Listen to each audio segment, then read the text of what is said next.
What a gorgeous night in Little Rock, Arkansas, and it's championship night. The highest classification in the state of Arkansas does battle tonight here at War Memorial Stadium. A battle of undefeateds between the Bryant Hornets and the Bentonville Tigers.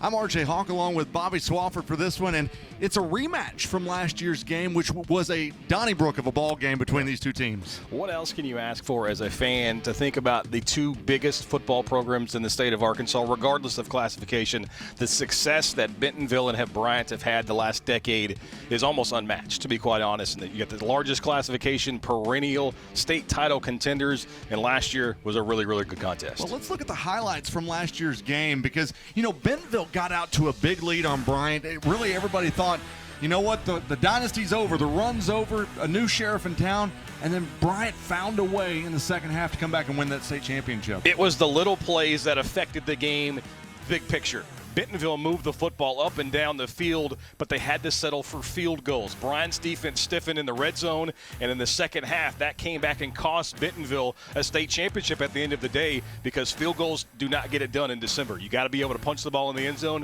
It was a huge factor of why Bryant won a state championship last year, and it's going to be a big reason why one of these teams is going to win a state title today. One thing to talk about with both these two teams, a lot of seniors on this field. A lot of the people that played in the game last year are playing tonight, minus a couple quarterbacks, but for the most part, you've got all your key players back. There is nothing but stars on the field tonight. And of course, to play for either one of these teams, you got to be a pretty good football player. Everybody on the field tonight's got a chance to play at the next level. We got high-level talent. What else could you expect from the largest classification duking it out tonight? It's going to be a lot of fun. It's going to be a cold night. You can see the fans bundled up here at War Memorial Stadium. Coming up next is the 7A state championship between Bryant and Bentonville.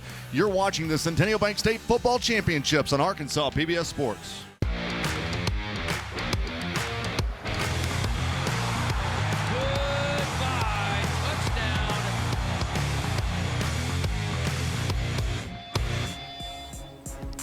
Welcome back to War Memorial Stadium as we get you set for today's 7A state championship game between the Bryant Hornets and the Bentonville Tigers, both undefeated on the season at 12-0. I'm RJ Hawk along with Bobby Swafford. The captains are making their way out to midfield, and while they do that, let's take a look at the bracket for both teams as we'll start with the Bryant Hornets and how they got here.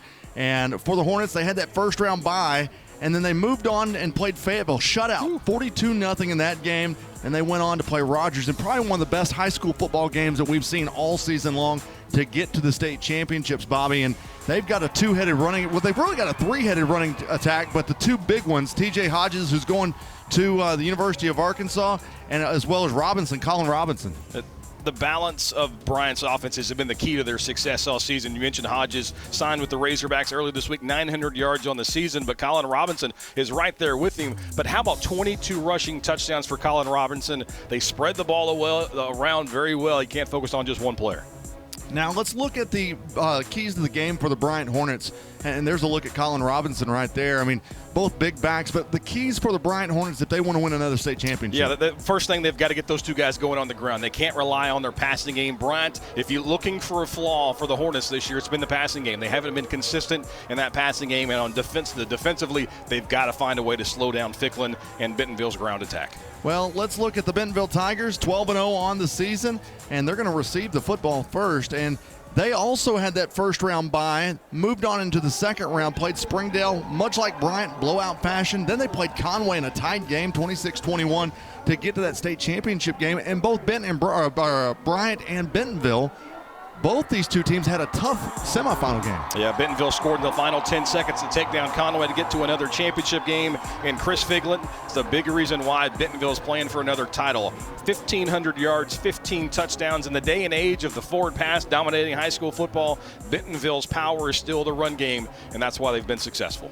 Keys to the game for the Bentonville Tigers. I think they've got to make Bryant's one-dimensional. Got to slow down that run game, try to make them throw the football. But also, more importantly, we talked about it in the open, RJ, you got to finish drives. Bentonville moved the ball up and down the field a season ago in this championship game against Bryant. They had to settle for field goals. If they punch it in the end zone for touchdowns, they got a chance. Well, let's head down to the field and talk with the third member of our broadcast team. She's going to be cold tonight. Alyssa, how is it down there? It's not that bad. A lot less cold than I anticipated it to be. But when I talked to Coach Jody Grant for Bentonville earlier this week, he said this is what we wanted. We wanted to be able to take down the giant, referring to Bryant and what they've been able to accomplish since 2018, setting that dynasty, getting here 7 of the last 8 years, winning 6 state championships. But Coach Grant also quick to point out, don't think twice about the Bentonville Tigers. This is our 4th time in this state championship game in a row. And this time we want to get back a trophy and not the trophy that we've been taking back with us the last couple of years. I asked him, how do you do that? Well, he said we got to play better football than they did against Springdale and Conway, and then have a little bit of luck. He said we need the football to bounce our way a few times. As for Quad Sanders and Bryant, I asked him, what is it like to go back to War Memorial Stadium after their double overtime win over Rogers? He said, we're so used to playing there 2 to 3 times a year. We haven't played this year, so it's nice to be back in our home, away from home. They know they have a target on their back in this one, as they have all season long. Guys, someone is going home with a trophy tonight, but until that happens, we got a really good football game ahead of us. Thank you, Alyssa. We'll check in with you throughout the ball game tonight as we are just about set and ready to go. Bryant won the toss. They elected to defer in this ball game, and so Bentonville will get the football first to start the 7A state championship game. Bobby, let's look at our officials for this one, as we've got a veteran crew leading the charge. Tommy Kraft is the referee. Umpires Robert Burris, linesman James Durham, line judge Dan Robbins, field judge Justin Brewer, and our side judge is Mike Durham. And they will be the 7A championship crew. They've done multiple state championships, and they are also no stranger to War Memorial Stadium. Yeah, when you get to a game of this caliber, 7A state championship game, you're always going to have one of your best crews in the state, and we certainly have that. And you mentioned they've called plenty of championship games. The game's not going to be too big for those guys in stripes today. Hopefully it's not too big for the guys in uniform either.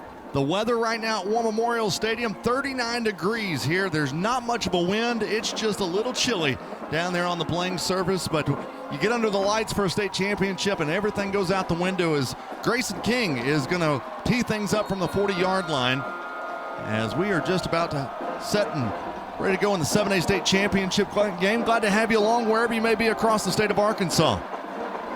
King puts a hand in the air and the ball is away as it'll be taken down at the 13-yard line by Bentonville. Bringing it up for the Tigers that time. It was, I believe that was Aaron Austin who was able to bring it up. Or excuse me, no, that was Evan Mole who brought it up the left-hand side. And so with 11:55 in the opening quarter, Bentonville will start things off 1st and 10 from the 29. Get to know number 0 for this Bentonville offense as we take a look at the Winrock Automotive starting lineup. Spilecki going to be at quarterback, but Chris Ficklin, he's the straw that stirs the drink. Bentonville's going to try to run the football first. They've got some big-time receivers. In fact, 2 of them committed to play at the University of Arkansas, but their offense, don't let it fool you, is started by the run game. 2 wide to the near side. Ficklin is the lone back in the backfield.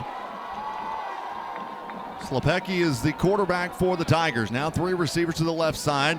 They're going to go down into the flats, and it's caught that time by Bentonville Blair Irvin, and Irvin was able to escape a tackle and pick up 4 yards in the play. That's a big key for Bentonville's offense. They use that RPO game. You fake the ball to Ficklin, toss it out to Irvin, one of those 2 receivers who is committed to play at Arkansas, 670 yards on the season. He's found the end zone 8 times. Gavin Moman was the one making the tackle for the Hornets. Stacked receivers to the near side. Once again, dumps it in the flats.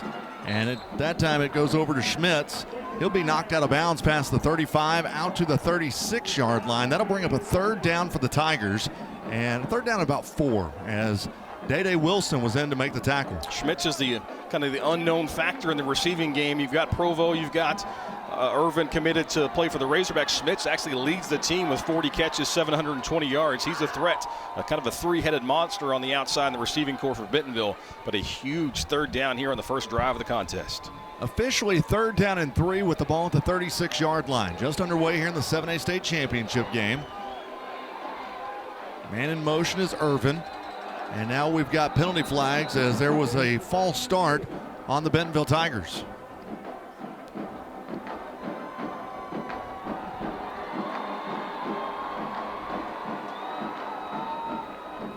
Bobby, this is a Bentonville Tiger team that averages 9 penalties a game. Yeah. And if you're going to try to take down a giant, like Alyssa said, you're going to have to stay out of the penalty department. Yeah, you got to get out of your own way. You cannot have those self-inflicted wounds. And there you have a third and short, third and manageable, but you get going too early, and now Bentonville behind the sticks, and this is not a scenario that you're going to be successful more times than not against a really, really good Bryant defense. 4 wide in the formation. Slepecki is in the shotgun, has Bicklin to his left.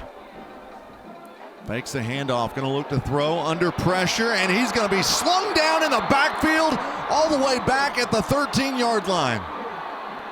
Coming in for the sack was Sam Nelson. Sam Nelson is able to pin his ears back. That's because that's how big that false start penalty is. Able to just get a jump start on the quarterback. The big-time defensive end makes the play, and now Bentonville's got a player down, but now it's 4th and long. It's 3rd and short, goes to punting situation. And that is Slepecki, who's down back at the 12-yard line, and this is the defense for the Hornets. As we talked about, Sam Nelson, defensive end, was the one that made the sack and slung him to the ground, and he was holding his shoulder when he was down there. Let's go down real quick to Alyssa and see if she had a better look at it from the field. Alyssa. Yeah, guys, when he was taken down to the ground, it looked like he might have landed on that shoulder funny. It looks like it is this left shoulder that they're going to... Hopefully I can follow them back and see if I can get some more information on Cole. But he is moving, and it seems like maybe he's shaken up. Hopefully they can get their QB1 in the game and keep him in the game. Back on his feet, that's a good sign. Thank you, Alyssa. Might also taken a knee to the back of the head there. As you look at the end of this play, just kind of coming through this aftermath of the sack. And hopefully he's okay and can finish this football game. So Cooper Nix is going to come on to punt for Bentonville as Jacoby Boone is back for the Hornets. Boone's going to stand at the 47-yard line. Nix is going to put a foot into it. It's a good kick that will hit down at the 49 and take a Bentonville roll inside the 40, and they'll be able to get it down at the 38-yard line. And so that's where the Hornets will have it, 1st and 10 for their first drive here in the 7A state championship game. When you look at this game as a whole, RJ, remember that false start. It's a 3rd and manageable. Now they'll have to turn the football over. Now Bryant, with their starting offense, going to take the field. Take a look at the Winrock starting lineup for the Hornets. And we talked about TJ Hodges, but what kind of play do they get from their offense, Jeremiah Moats? Well, Moats, the senior quarterback, who his brother was an MVP in a state championship game, moved away to Michigan, and then has come back for his senior year.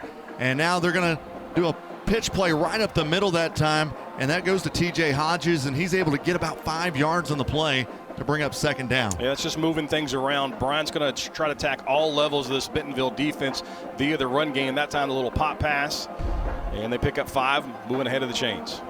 Ball at the 43-yard line. As Moats is going to swing it out, and it was dropped that time by Zach Curtis Jones. Picked back up, goes left side, has running lanes, and he's off to the races. Out to the 30, 25-20, down to the 10s, gets stumbled and tripped up down at the 2-yard line. That's why, RJ, he's signed to play at the University of Arkansas. That was actually a backwards pass from Moats to Hodges, and they swing it out to him. He makes the play. Can't make the catch, but there is a flag at the 30-yard line. But here's a really good look at Hodges. Picks up the football. The entire momentum of the defense is flowing one side, goes back the other direction. But we'll see if it stands. Back, offense. 10-yard penalty from the spot of the foul results in a 1st down. That is a big, big penalty against Bryant. Wipes out a massive play, but still going to be 1st down yardage. The penalty pushes the ball back to the Bentonville 40. Bryant gets lucky, they recover the fumble and create something out of nothing. So it's the ball at the 40-yard line. It's a 1st and 10 as Moats will be in the shotgun with a tight formation. End around play this time.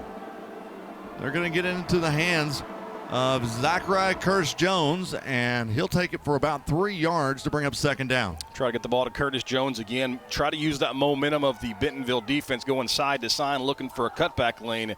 Bentonville does a nice job of shutting down to just 3. Clock rolling here in the 1st quarter. Ball at the 37-yard line.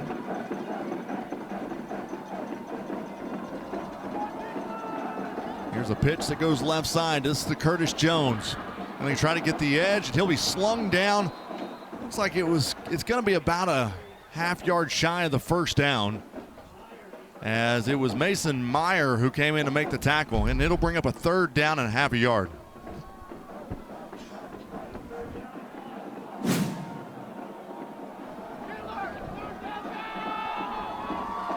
Third down and 1. They hand it off, trying to cut it back up. This is Robinson, and Robinson has nowhere to go. He's going to just struggle to get it back to the line of scrimmage as Mason Meyer was once again there. And that's going to bring up a 4th down and 1. We'll check in with Alyssa here in just a moment to get the status update on the Bentonville quarterback. 2 wide to the near side. Hornets going to go for it. 4th down and 1. To Robinson they go, straight ahead. And he'll get the 1st down as he crosses over the 30-yard line to pick up the 1st down. And while they reset the chains, let's check in with Alyssa. They took Cole Slepecki into the tent just to check on him. They said he took a shot to the back of the head, wanted to put him through concussion protocol. He has passed. Just a little painful, but he will be back out there when Bentonville's offense gets back on the field. Thank you, Alyssa. 1st down and 10, ball at the 29-yard line.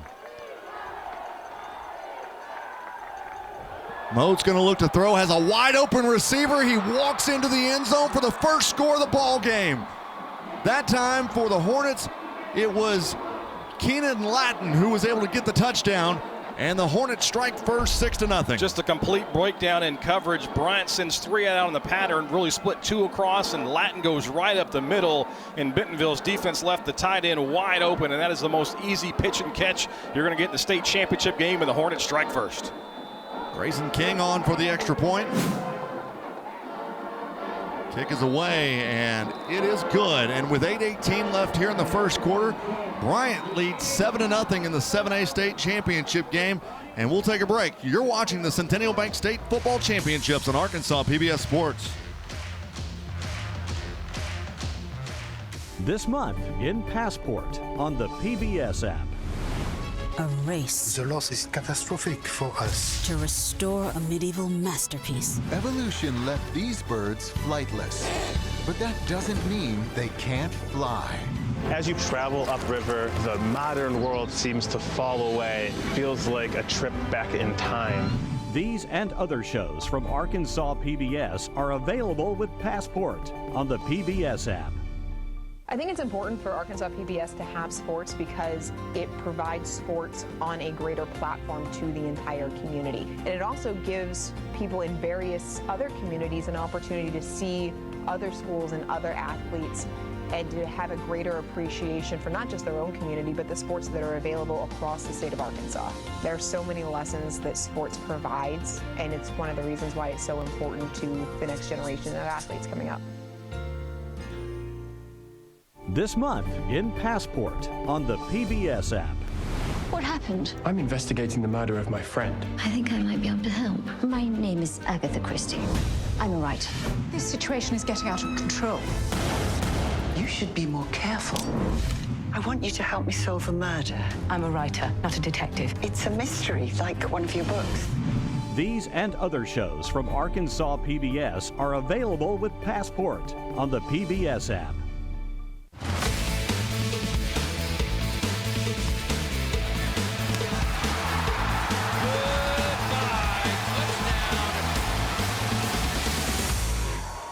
If you love watching Arkansas high school championship sports on Arkansas PBS, then why not help out the cause for this incredible coverage that we're bringing your way? Just scan the QR code on your screen. It's quick, it's easy. If you don't know how to just do the QR code, you can visit the website myarpbs.org/sports donate. Back to action here at War Memorial Stadium. Grayson King on to kick for the Bryant Hornets after they got the first score in the ball game and lead at 7-0. A low kick that's going to be fielded at the 9-yard line and brought up by Bentonville, and a nice return by the Tigers. Is bringing it up is going to be Prevost, and he'll get knocked out of bounds at around the 15-yard line. You can see, Bobby, Keenan Latin on the tackle, but Prevost has got the speed, the SEC speed. He does, but not many teams have the ability to stretch out Prevost like we just saw right there. He was trying to get to the edge. Bryant's cover team did a nice job staying in their lane, stretch Prevost all the way out in tough field position to start this drive for the Tigers. So Cole Slepecki is back onto the field for the Tigers as he's got running backs on either side of him. Now they'll put everybody in motion. He goes to an empty backfield. Two receivers to the right side of the formation. Slepecki is going to go right. Going to be under pressure, and he just has to throw it. His intended target that time was Jack Dunn. And that'll bring up a second down, and Slepecki's slow to get up once again. 4 offensive plays for Bentonville have yet to hand the football off to Chris Ficklin. Maybe a little self-scouting. They think Bryant's focusing on the running game, and Slepecki may be taking himself out of this contest. He's slow to get up and slow to trot off to the sideline. Ryan Horn was on the QB hurry that time. And yeah, Slepecki's going to go to the sideline. Now it's going to be really all up to Chris Ficklin, number 0. You really expect him to get the football here after the change of quarterback. Evan Canode is the new quarterback, and he'll have 3 receivers to the near side as he'll hand it off to Ficklin. Ficklin's going to get bottled up behind. He went to the right side. Canode is only a sophomore.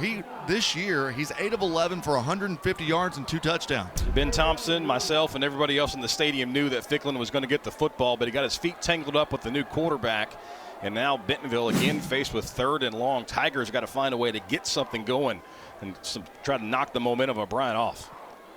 It's 3rd down and 9 for the Tigers with the ball at the 17-yard line. 5 wide receivers in the formation. Canode is in the shotgun. He'll bring in a man in motion as he'll put Pratt to his left. And look to throw. Comes back left side, and it's incomplete. That time trying to hook up with Prevost, and that'll bring up 4th down and 9 now for the Bentonville Tigers. Prevost was running a deep comeback there and just could not get the arm strength out there. You have to wonder how much that's going to affect what Bentonville's offense is going to be able to do. If they can't rely on the passing game, Bryant's going to stack the box, and the Hornets are about to get great field position after forcing the 3 and out. Cooper Nix on to punt as Jacoby Boone is going to stand at his own 47-yard line. Nice punt, spiral punt that's going to be caught at the 46 in Bentonville territory. Boone now retreating and going back left side. He's got wide open lanes and a convoy in front of him. Boone out to the 20, to the 15, 10, and he's going to be spun into the end zone for a touchdown. It's the second time we've seen the momentum and the flow of Bentonville's defense or special teams unit come back to haunt them. First on the swing pass to Hodges, and now the punt return. Again, the ball hits the turf. They reverse field. Bentonville got out of their coverage lanes, and it was just wide open spaces on the punt return. How about 55 yards and a house call for the Hornets? So the Hornets strike again with 6:56 to play here in the first quarter. It's 13-0 Bryant. And now Grayson King is going to come on for the extra point. Depending on what area code you live in, 501 versus the 479, this is a perfect start or a disastrous one. Kick is up and good, and it's 14-0. Bryant leads it here in the 7A state championship game. There's Quad Sanders, the Bryant head football coach. And you would think, Bobby, and I know that you think about all the state championships Bryant's won, and that was all Buck James. This is only the 3rd year Quad Sanders has been there. And all it has done is play for a couple state championships and win one last year. 35-2 in 3 seasons. Sources tell me that's pretty good. That's not bad. Yeah. I mean, obviously, there's a lot of talent at the program, and it's been built there. But that was a program kind of like Bentonville was 15 years ago, one that was ready to explode. Yeah. And the city has kind of grown to it. Bentonville's exploded, Bryant's exploded, and they found the winning pedigree. What's really impressive about this Bryant program, and I posted these stats on social media earlier this week, Bryant's never lost a championship game. They're 6-0. And they've all been the last, 7 years? It's been a really impressive run. Now, and I know that we've got folks in Bentonville watching this right now. Let's not take anything away from Jody Grant, because in 11 seasons, he's 107-24, which, by the way, is really good. Yeah, against the largest classification and playing the best competition. And what Bentonville does, was always impresses me, is they go out and schedule the heavyweights from Oklahoma and Missouri and Kansas and the non-conference to get ready for games like this. So Grayson King's going to put a foot into it, and it'll be taken at the 9-yard line. And bringing it straight up the middle that time is Prevost. And he'll take it out past the 25 to around the 27-yard line. On the tackle that time, it's Bryant Davis. This drive's going to be all about the guys up front for Bentonville. Those 5 guys on the offensive line for the Tigers are going to have to move the line of scrimmage. They know that the game is going to rest on their shoulders right now until they can steady things at the quarterback position. They're going to have to be able to run the football. If those 5 guys up front cannot move the line of scrimmage, it is going to be a long, long night for Bentonville. But they got a chance to get things going right here. Canode is going to be back at quarterback for the Tigers as they'll have it at the 27-yard line. Going to hand it off to Pratt, and Pratt has nowhere to go as he'll be bottled up in the backfield. Back at the 25-yard line on the tackle, it was Jayton Jones that time for the Hornets. I talked about winning at the line of scrimmage. Bryant just blew that up right at the point of contact, right in the middle. And if you can't establish things in the center of the line of scrimmage, you're going to have a long, long evening. Bentonville's just got to knock off the cobwebs because Bryant's come out and landed a couple of haymakers. 2nd down and 12. Clock rolling at 6:20 and counting here in the first quarter. Canode checking the defense. He'll take the snap, fakes the handoff, and works it back left side to Schmitz. And Schmitz will take it down to the 34-yard line. And that'll bring up a 3rd down for the Bentonville Tigers. That's a big pass for the confidence of Canode. Be able to step in, have time, good protection, and hit his receiver in stride. That's Schmitz. And now Bentonville, who's already 0 for 2 on 3rd down, a pair of 3rd and longs to see if they can convert 3rd and shorts. That's a good throw for the confidence. Officially 3rd down and 3 with the ball at the 34-yard line. Some extra beef brought in for Bentonville.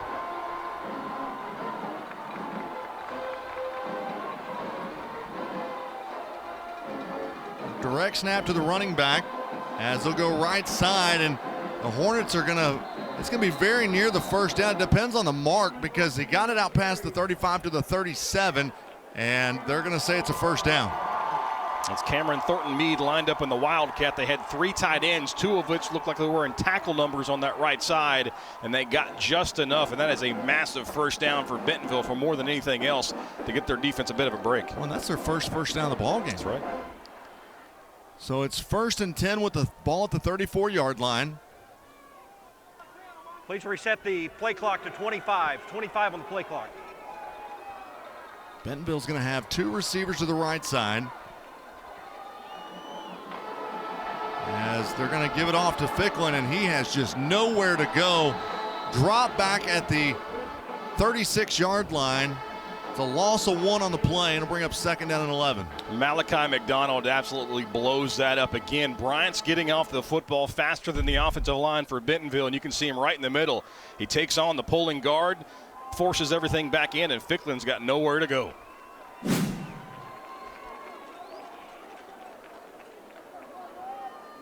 So it's a 2nd down and 11 for the Tigers.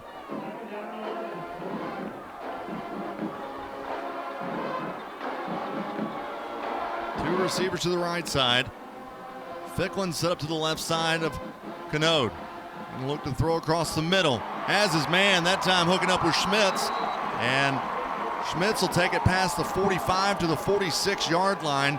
And it'll be just about a yard shy of the 1st down. That's a big-time throw from Canode. You saw the graphic flash up. Just 8 of 11 on the entire season coming into this championship game. And I don't know if he woke up this morning thinking, hey, I'm going to have the ball in my hands in the first quarter of the 7A state title game. But he looks like he learns the part right there. That's a nice throw, 3rd and short. Back to the Wildcat package that Bentonville showed just a moment ago. Direct snap, right side. Had one linebacker to beat. He did get the 1st down. But that time, if he beats that one linebacker, he's off to the races. He has a big hole on the right side. Kind of faked left, a jab step to the left, explodes to the right side, just to the right of the center, where the center was, and a great seal block there, and a big 1st down, and the Tigers for the first time are across the 50.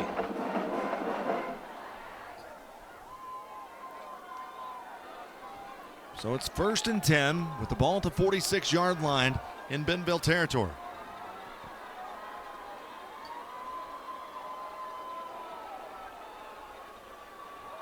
Three receivers now set to the left side of the formation.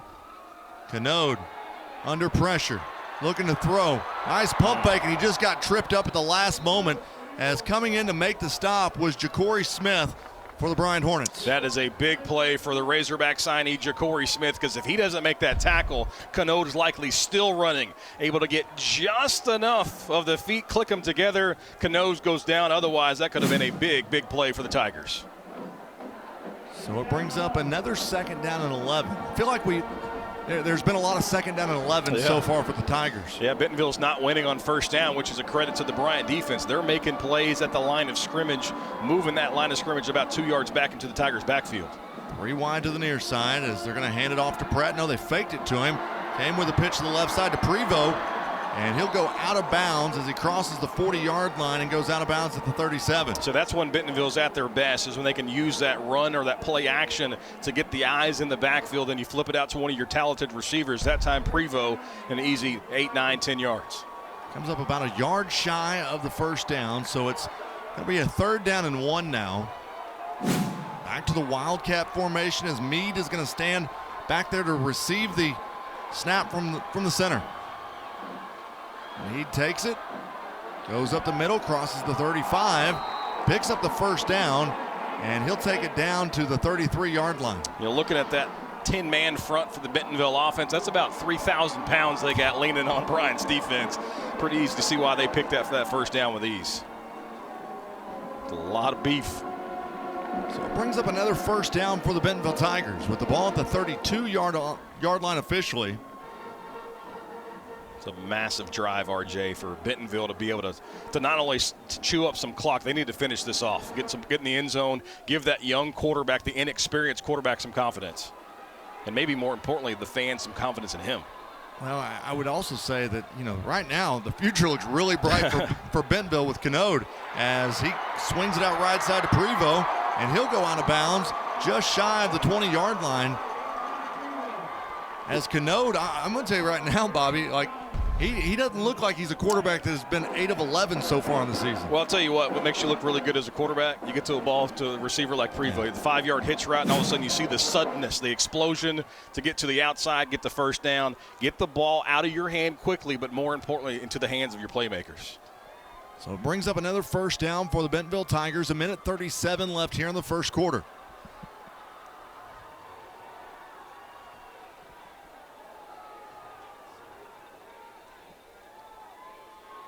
Canode looking to throw. He's under pressure. He'll be taken down at the 25-yard line. Going to be a 3-yard loss. And in on the sack that time for Bryant, it was Guy Nix. I don't know if we're going to have a replay of it, but they were sending Ficklin out on the halfback wheel route. And if they had the protection, it was going to be an easy touchdown pass, as Bryant did not account for the running back coming out of the backfield to the top of the screen. He was wide open. That's where Canode was looking, just did not have time to get the ball to him. So that brings up a 2nd down and 13 with the ball at the 25-yard line.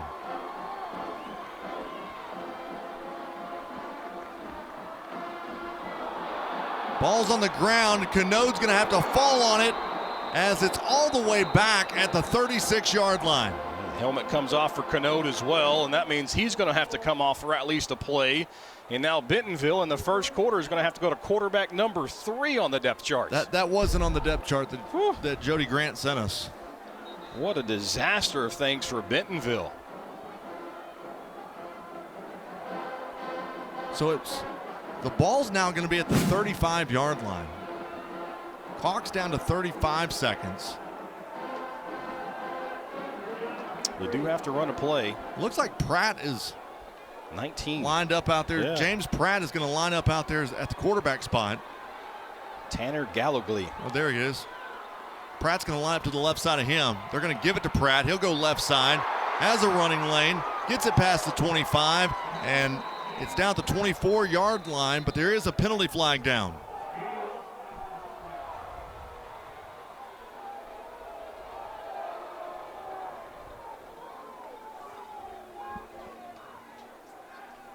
This one in the area of holding, going to be marching it back 10 yards, and now Bentonville is going to be 3rd in Faulkner County. Holding, offense, 10 yards from the previous spot, still 3rd down. So it was 3rd and 23, so that takes the 3rd and 33 now. Going to get the ball all the way to Morrilton to move the chains.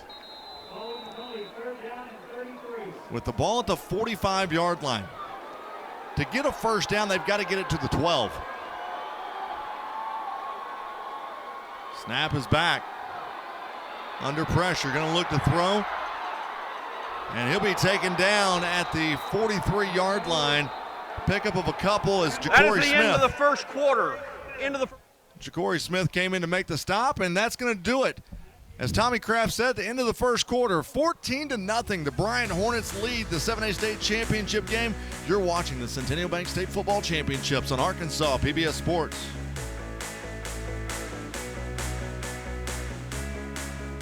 This month in Passport on the PBS app. In the middle of the war, we had ourselves a merry Christmas. Hear the untold stories of the last months of the war and find out how close we came to an even more catastrophic conclusion.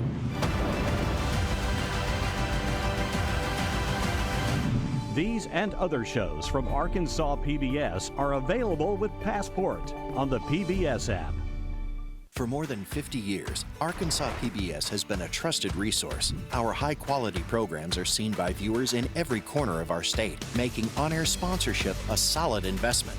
Aligning your business with Arkansas PBS offers a powerful blend of community engagement, corporate philanthropy, and cause marketing. And our viewers remember and appreciate businesses that support our programs. Contact us today for more information on sponsorship opportunities. This month in Passport on the PBS app. Where better to have a family Christmas than the Highlands of Scotland? Mary! Cheers. Christmas is my favourite time of year, and the real highlight is the food. It's kind of like a food variety show. You want to be on it? You are right now. Oh. These and other shows from Arkansas PBS are available with Passport on the PBS app.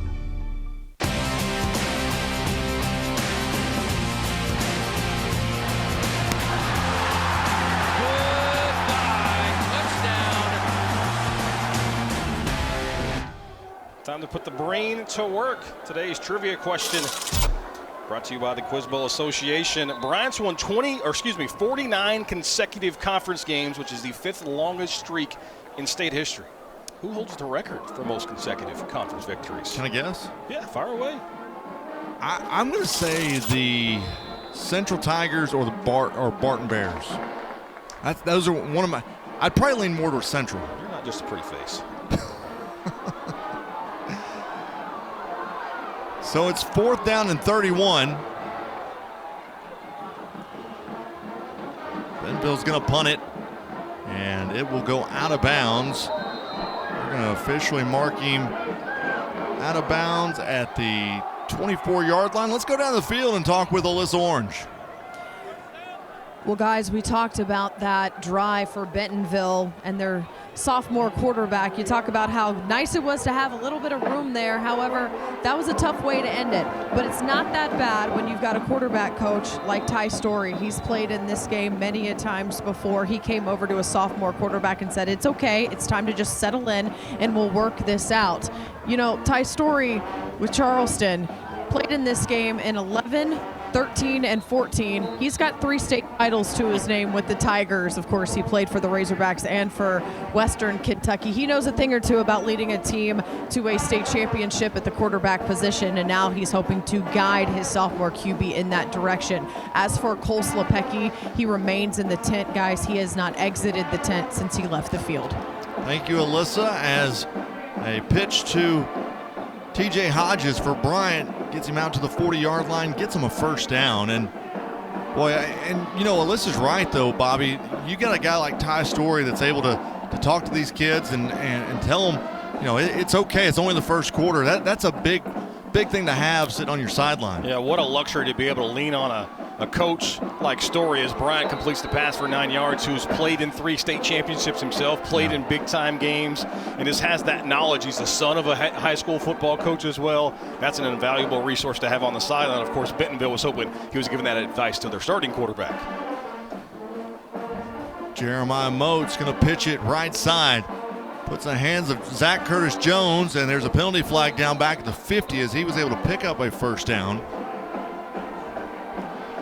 Looks like we'll have a holding call back at the 50.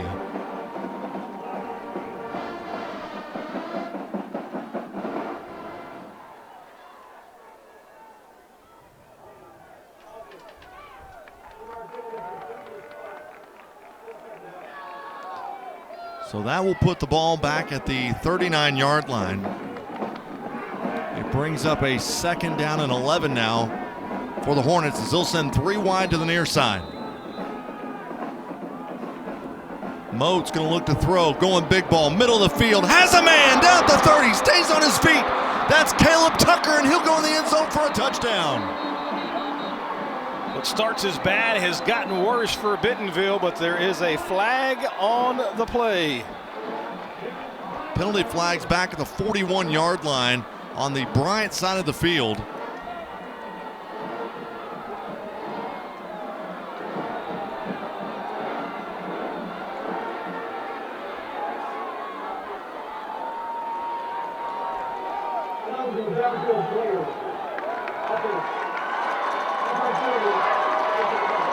Well, that's a killer for the Hornets right there, Bobby.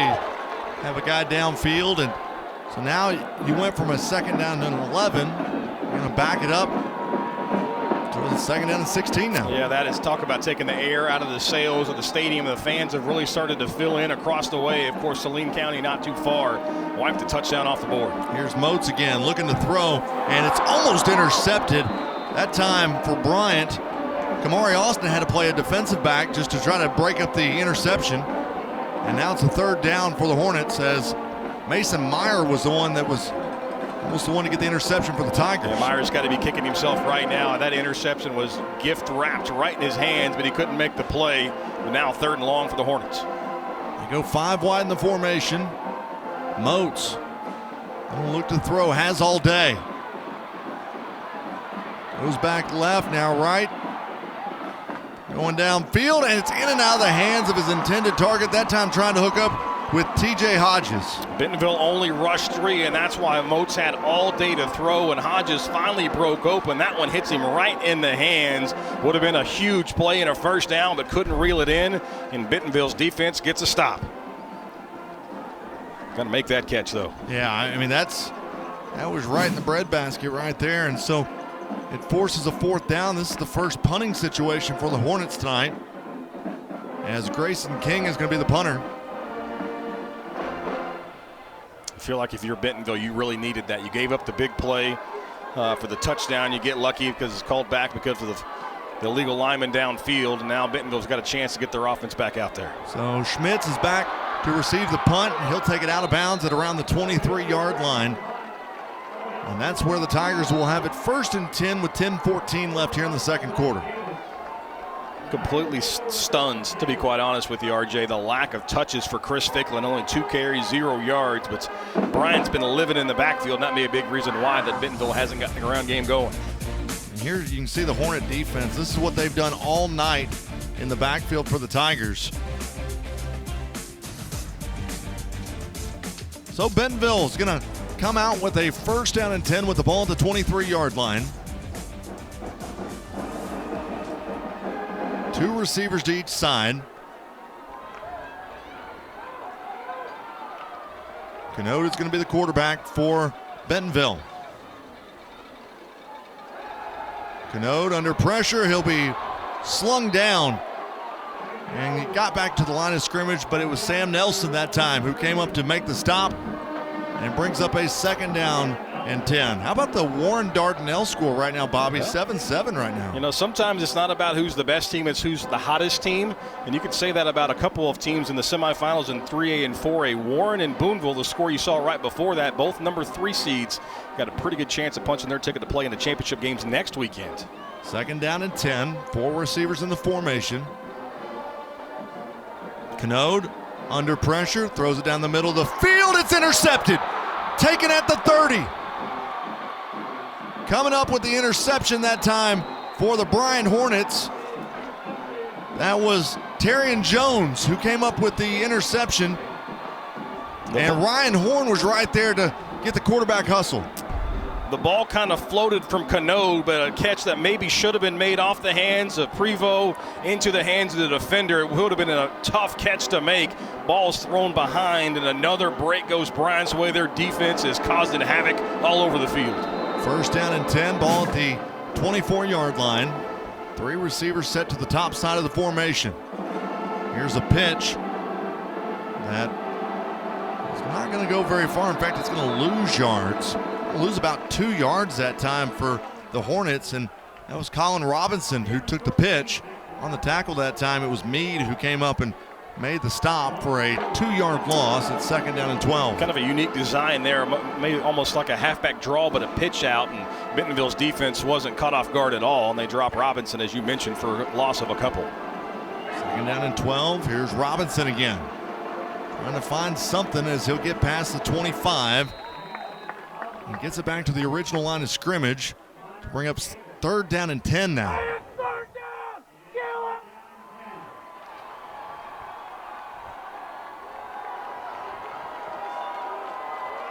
Minus the big play that was wiped out because of the penalty, Bryant hasn't gotten a lot going offensively in the run game, but everything is breaking the Hornets' way up to this point, but now on third and long. Here's another handoff. This time it's Curtis Jones who tries to get to the outside, gets it past the 20, gonna step out of bounds at the 17-yard line. It's gonna be short of the first down by about 3 yards, maybe 4 yards. And so that's gonna bring up fourth down. I think they're officially gonna call it 3 yards. That's a play call that you say, okay, hey coach, you've got 2 plays to get those 10 yards. I think it's about 3/4 of it there, 4th and 3.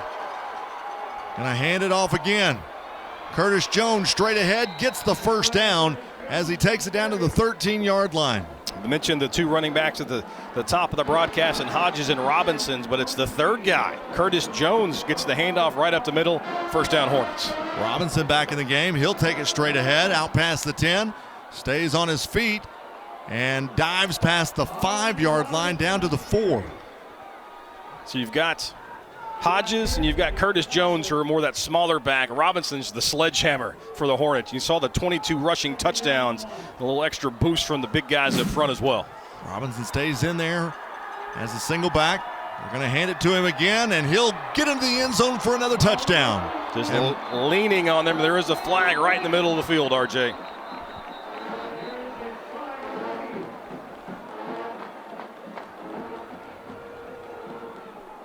Tommy Kraft, our official in this one, will sort it out and give us the call.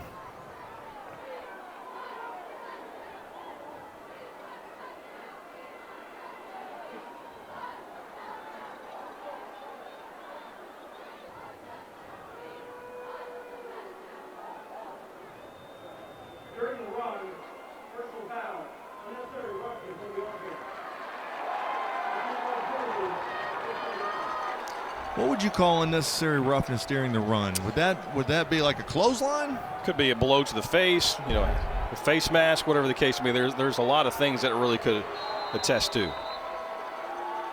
Yep. Oh, it's the secondary hit after the fact. Now here's a run, that time by Curtis Jones. So you get the pancake there, going back to the penalty. Mikael Rucker gets the pancake, does what he's supposed to do, but it's, as you just mentioned, that second leading with the helmet on top of a defenseless player on the ground that's going to draw the flag.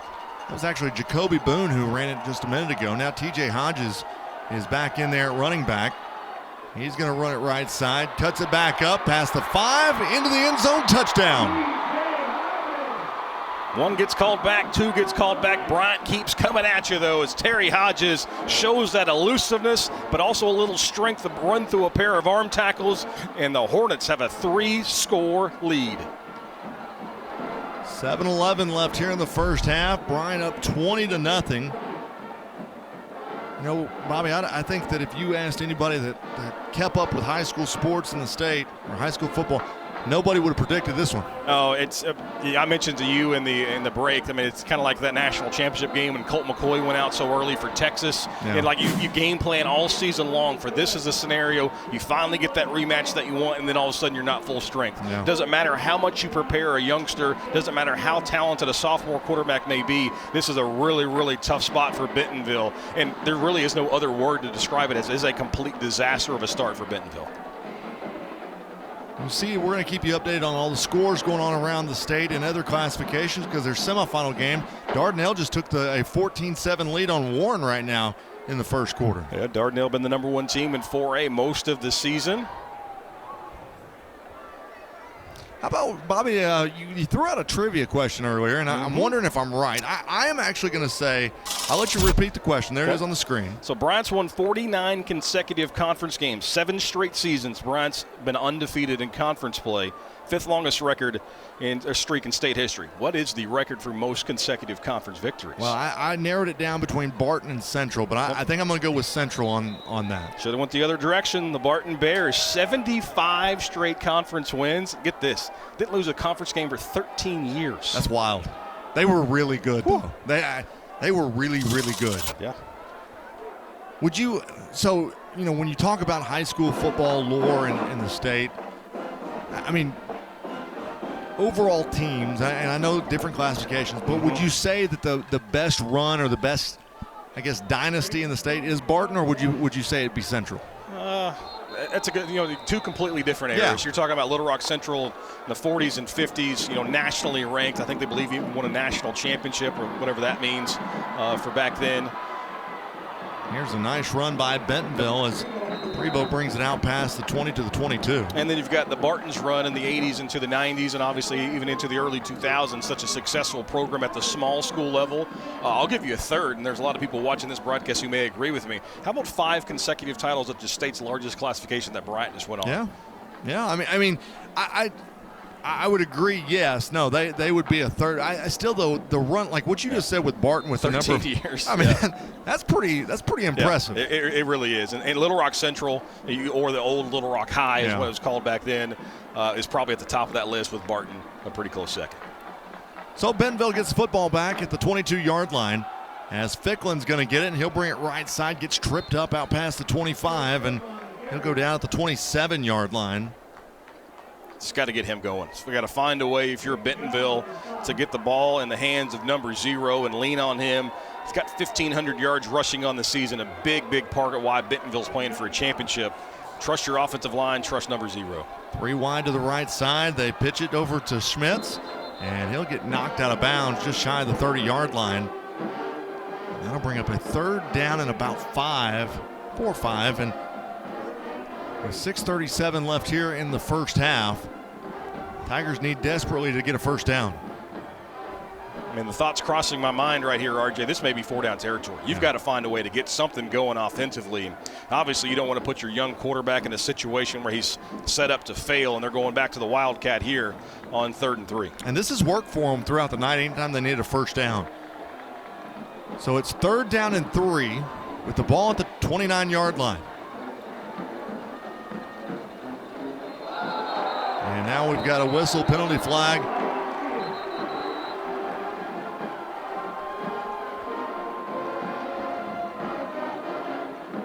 Gonna have offsides against Bryant. That'll give Bentonville a first down with the offsides. While they're doing that, let's check in with Alyssa Orange down the sidelines. Well, 2 guys who have already caused havoc for the Bryant defense are brothers, Matt Nelson and Sam Nelson, number 7 and number 48. They lead this team with sacks. Matt Nelson walked into this game with 9. His brother had 5. Matt Nelson, the senior, just signed with Oklahoma. His brother is a junior. He'll have a big decision to make on where he wants to play college ball next season. But they have been able to get pressure. Obviously, Cole Slopecki not in this game anymore, and now they're getting pressure on Cano to keep this Bentonville offense off balance. Thank you, Alyssa. It's 2nd down and 3 as they swing it out left side, and that time into the hand of Schmitz as he'll get it past the 40-yard line out to the 42-yard line. That was really, really dangerous, Yeah. RJ. Day Wilson had that one read from the get-go, and he almost took that swing pass going the other direction. But that also means now look for the double move for Bentonville. You've swung it out there a couple times on the screen. Maybe you fake the screen, sneak a receiver behind that aggressive defense. 3rd down and 2.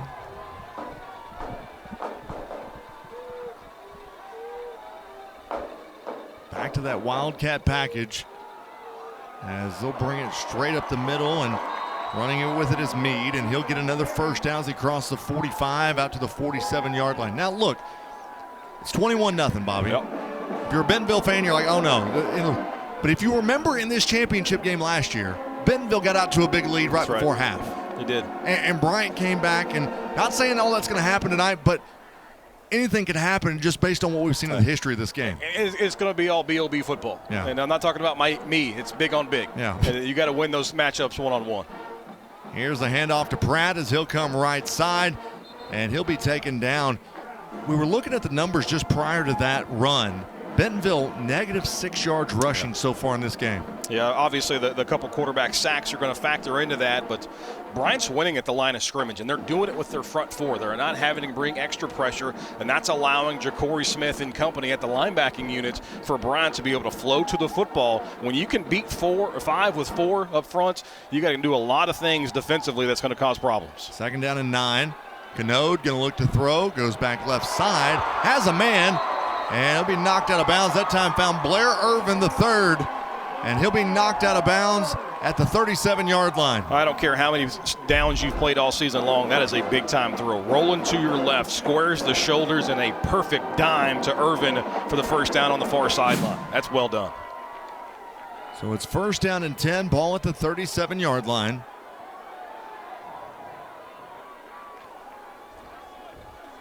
I feel like this is a has-to-have-it drive. Canode going to hand it off to Ficklin. He'll go straight ahead, and he'll be taken down at around the 33. That's the best run of the night for Ficklin. That's actually Thornton Meade, and they're going the other direction. I don't know if Ficklin's not 100% healthy. Maybe we can get with Alyssa to check with that at halftime, but he's not been on the field a ton. Yeah. Of course, we're not going to get that private information leading up to the broadcast, but it feels like that they're not finding a way to get the ball to number 0, who's been their playmaker all season. So it's 2nd down and 6. Canode is in the shotgun all by himself as they'll move 2 guys to the right side of the formation, have 2 receivers down the bottom side of your screen. Canode looking to throw, underthrows his intended target that time. He was trying to hook up with Prevost. Yeah, again, they tried that comeback route with Prevost. The ball just didn't get there in time. Prevost had a couple steps on the defender. Ball came out late from the quarterback. The timing was a bit off, and now it's 3rd and, call it medium to long again for Bentonville. But once again, at this point, it's 4-down territory for the Tigers. Yep.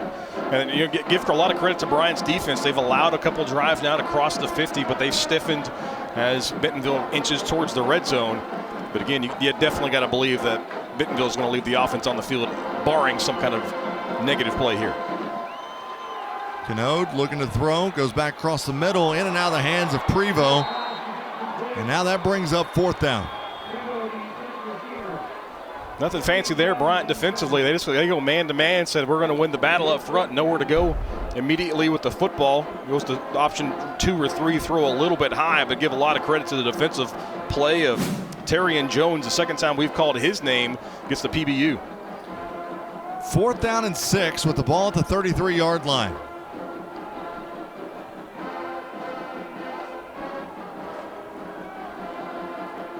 Bentonville's going to send 3 receivers to the bottom side of your screen with 2 to the top side. And now we've got a whistle and a timeout charge to Bentonville. With 4:16 left here in the second quarter, this is a big down for the Tigers. Well, it's time to look at our Arkansas PBS Student All-Star, and it comes from Bentonville West as Trey Thompson is a quarterback. He's a senior quarterback with a 4.0 GPA. Plans to attend college and major in marketing, and he is our Arkansas PBS Student All-Star for this 7A state championship game. It was a ton of fun to watch this year, too. Bentonville West, their offense was explosive. Really, I I think between both Bentonville schools, Fayetteville had a little bit of a down year compared to what they normally have.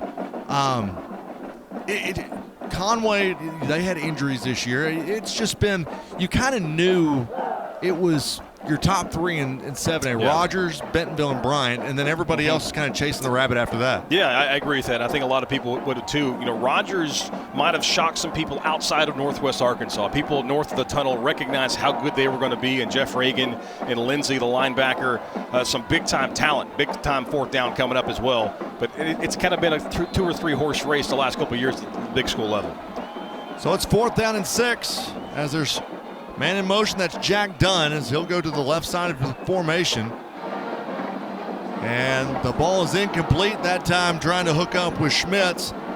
And Canode took a big hit, and it's going to be incomplete, and another turnover on downs. You get the look that you want. You get man-to-man on the out, and Schmitz has got a couple steps on the defender. You just can't step into it. The pressure right in the face of Canode. Can't get everything behind it. And the arm strength wasn't there because you couldn't get the drive with his legs to the football. And again, another big stop after Bentonville allows the Bryant defense to bend a little bit, but they don't break. So with 4:13 left here in the second quarter, Hornets take over with a 1st and 10 from the 33.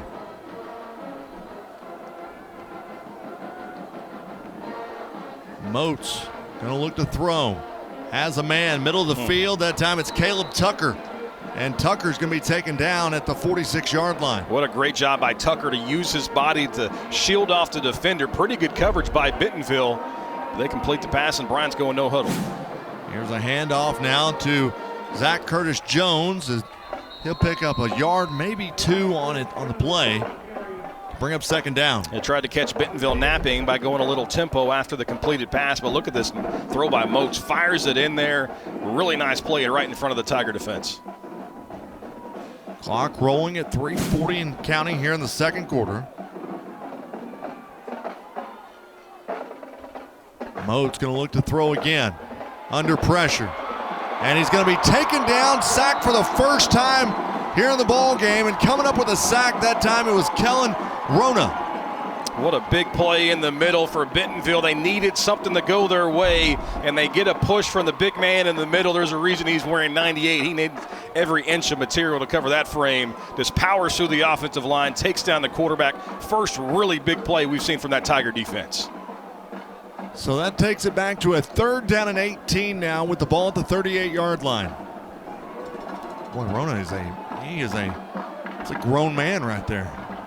There's a reason they don't hand him number 5 or 6 when they're handing out uniforms. Here it is, 3rd down and 18. Come back left side to Tucker. Tucker takes it to the 50. And that'll bring up 4th down for the Hornets. Yeah, Bentonville willing to give up 12 yards there. They know they've got a lot of room to work with, and now they force the punt. With 2.5 to play and 2 timeouts left for Bentonville. See if the Tigers can get something going, get a little momentum going into the half, because you have to remember, Bryant gets the football coming out of the locker room. Grayson King going to be on to kick. Back deep is Conrad Schmitz for Bentonville.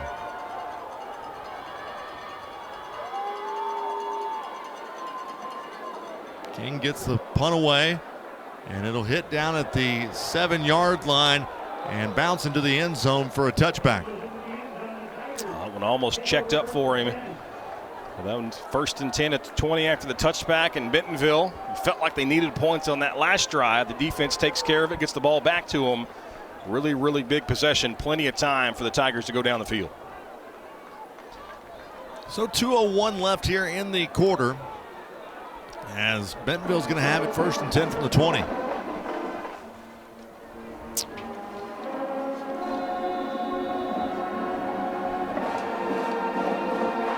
Two receivers to each side of the formation. And the snap's over his head, and Canode's going to fall on it back at the 9-yard line. After Bryant, think about maybe taking some of those timeouts defensively as well, RJ. Yeah, I mean, because now the ball's going to be backed up. You get a defensive stop here, you're going to get great field position.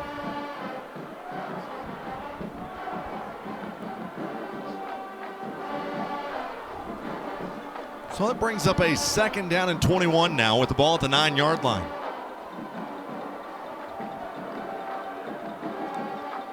Canode going to hand it off to Pratt. Pratt has nowhere to go, and that'll bring up a 3rd down now. And it doesn't look like Bryant's going to, are they going to call a timeout now? Two. Yeah, they just called the timeout.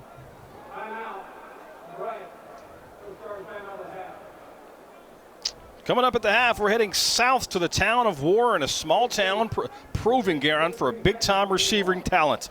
Plus, we're also going to salute the 2025 Arkansas PBS Student All-Stars, the best of the best on the field as well as in the classroom. And be sure to stick around for one of the greatest pranks in state history, the legendary tale of the Village Academy Beavers. The halftime show is coming up next on Arkansas PBS. So as we were prepping for the state championships, I got with one of our producers, Tanisha, and she was telling me about this prank and the interviews that they did. The single greatest prank of all time. You could have a lot more fun in life before the internet was involved. Yes, I'm like, when she was telling me about this and the fact that they were interviewing all these guys. I'm not going to give it away because if you don't know about it, I want you to watch it at halftime. But it is a fascinating story. It went on for years, plural, years. Yeah. Things like that just don't happen anymore. No. Can we go back to the 1980s and 90s? No, I think now everybody gets like a fake Twitter account and does it that way. So now it's 3rd down and 20. Gonna hand it off. This is to Pratt. He has nowhere to go. Gets back to the line of scrimmage. And that'll bring up 4th down. Malachi McDonald just exploded off the snap. He knew what was coming. 4th and long with the backup quarterback. He knew they weren't going to go to the air. The swim move just powers through, gets the tackle right at the line of scrimmage. What a big-time play for 99.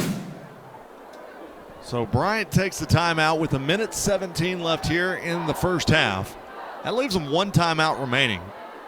And they're going to get great field position right here, Bobby. Yeah, I mean, you're talking probably midfield at worst, even if a good punt, depending on the coverage unit for Bentonville. And you've got 1 timeout left, and we've seen the explosiveness from this Bryant offense, plenty of time to score. And if you're Bentonville, you've got to do everything you can to get it into the locker room sitting at 21. And let's not forget, Bryant's already returned a punt return so far in this game. Jacoby Boone is the one that goes back there to return the punts.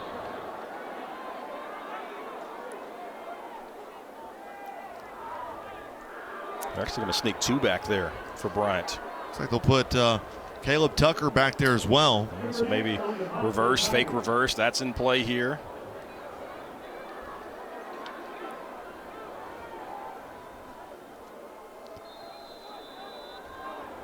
So it's 4th down and 20. And back to kick is going to be Cooper Nix for Bentonville. Nick's got a foot into it. Ball takes a bounce, and it's picked up by Tucker. Tucker going to return right side. There's a penalty flag down back at the 42-yard line. Way behind the play. So if this one's going to be on Bryant, that's going to back the Hornets up a long way. Which would have turned out to be a really good punt for Bentonville. Yeah, no question. And maybe the difference between taking a shot at the end zone or just taking a knee to that going to the half if you're Bryant. Yeah. Well, you've got 1:05 now with 1 timeout.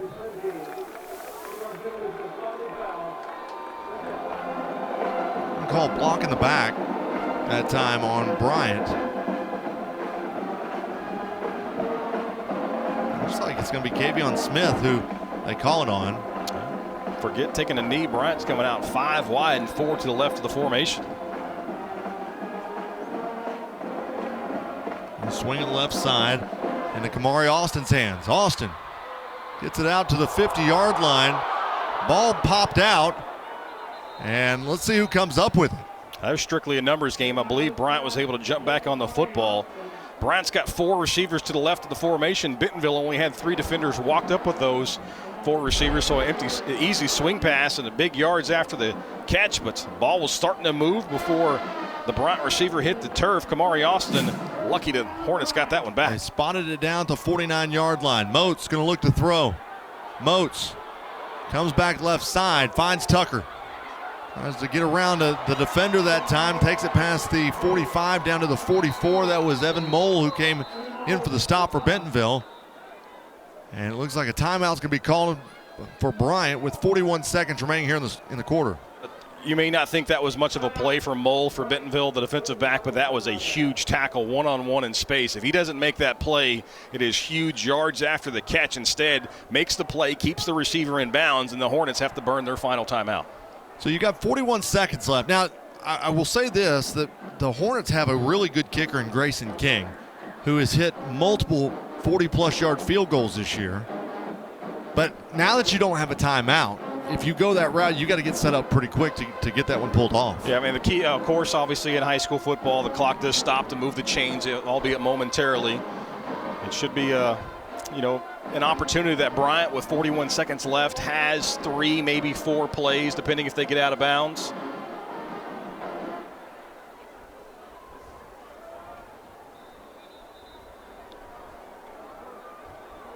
$21-0. Hornets lead it. As we said a moment ago, the Hornets will get the football to start the second half. And it's spotted now at the 44-yard line. 4 wide receivers in the formation on the top side of your screen. Moats going to look to throw. Has the ball deflected out of his hands. And that'll bring up 3rd down now. Kind of a funny looking play there, RJ. It looked like they were going to try to set up that screen to the far side for TJ Hodges, and the receivers weren't really running across the field, almost like they were expecting the ball to come out quickly to Hodges and block downfield. A little discombobulation from the Hornets. Brings up a 3rd down and 5 with 36 seconds left here in the half.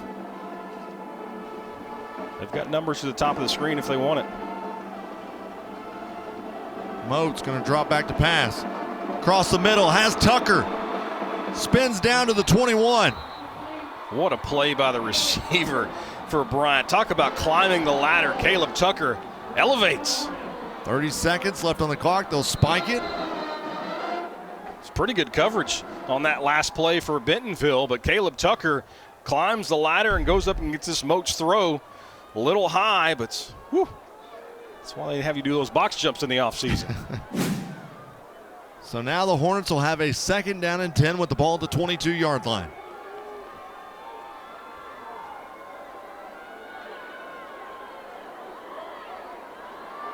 Moats going to look to throw.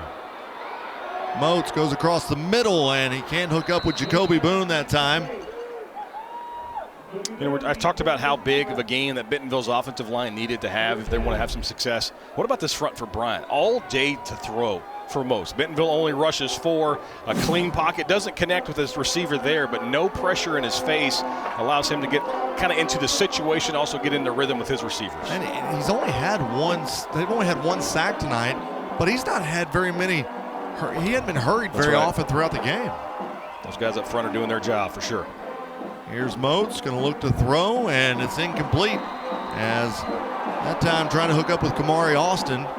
And there is a penalty flag down back at the 6-yard line. Looks like it's going to be against Bentonville. Thought Mason Meyer made a great break on the football, but they're going to say he got there just a touch too soon. Went through the Bryant receiver. And if that is pass interference, that could be half the distance to the goal on a 1st down. Yeah, that's what they're going to call.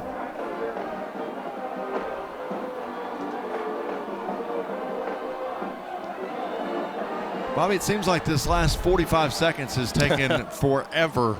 Yeah, that's a good look at the replay there. Got there just a touch too early. It's a really good call by the officiating crew right there. Makes contact, then the football gets there a half a second too quickly. Thought was going to be a good play for Bentonville. Instead, it's another fresh set of downs for Bryant. 17 seconds left. No timeouts for the Hornets. Moats going to look to throw. Comes back left side, and it's incomplete. Went in and out of the hands of his wide receiver that time, trying to hook up with Kamari Austin. He said to feel like this second quarter is taking forever after calling the 8-man game the other day. I don't want to hear anything about that. Yeah, you guys got out of here at like 11 o'clock last night. Marathon, 3.5-hour contest. What was the final score, 70-something to 30-something? Lost count. Yeah.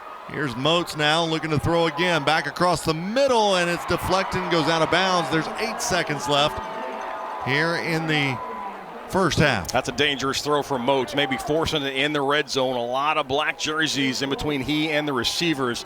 Luckily, that one wasn't picked off if you're a Bryant fan. 3rd down and 10 with the ball at the 11-yard line. Don't forget, when this half comes to a conclusion, Alyssa Orange is going to catch up with Quad Sanders as they're headed to the locker room. Really don't have time to go across the middle. Cannot risk getting tackled before the first down marker, RJ. It's probably either touchdown or something to the sidelines. Moats going to take the snap.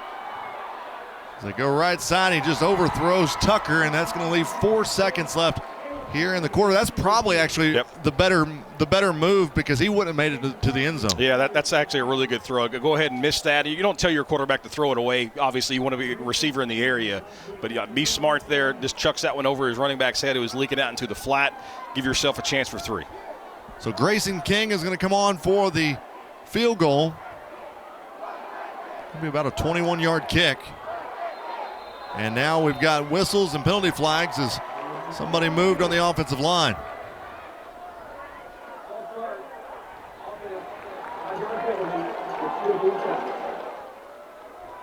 Still well within the range, but there haven't been many penalties either side. But you know Quad Sanders is not going to like that call right before the half. Actually, 6 penalties now against the Hornets. But now, instead of a chippy, got a 34-yard field goal try. Grayson King will put the foot down. And it is no good as he missed it wide right. And that's going to take us to the half, where the Bryant Hornets, they lead it 21-0 here in the 7A state championship game. And Alyssa Orange is going to catch up with Quad Sanders as he's making his way off the field. Coach Sanders going to have to tough it to the locker room. Had an Achilles injury way back earlier in the year, wearing the walking boot, but he's feeling no pain right now, I promise. Alyssa is caught up with Coach Sanders, and we'll send it down to her. Alyssa. Coach, last week you called this building your home away from home. How is this? Well, we were comfortable, and then we got uncomfortable. We had a lot of drops. Just opportunities we cannot miss in a game of this magnitude. As we seen last week, no lead is safe, so we got to do a better job of getting back and get back out and execute. Tackles for loss. How do you keep that pressure in the second half? Well, you better do what you keep doing. We got to keep doing what we're doing. You know, really, it's the only way because anything can happen, man. It's football, so we got to just build on what's going on, really forget the first half and just come out and play. Thank you, Coach. Thank you. Thank you, Alyssa. As the Bryant Hornets, they lead the 7A state championship game 21-0 over the Bentonville Tigers. Stick around, got a great halftime show coming up for you next as you're watching the Centennial Bank State Football Championships on Arkansas PBS Sports.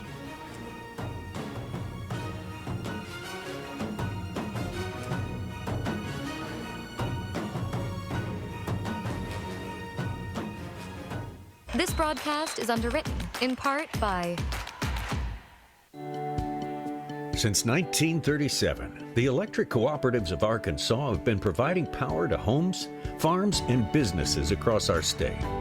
The cooperatives are member-owned and work together to serve Arkansans. The electric cooperatives of Arkansas proudly support high school students and athletics in Arkansas and hope you enjoy watching the state championship games on Arkansas PBS Sports.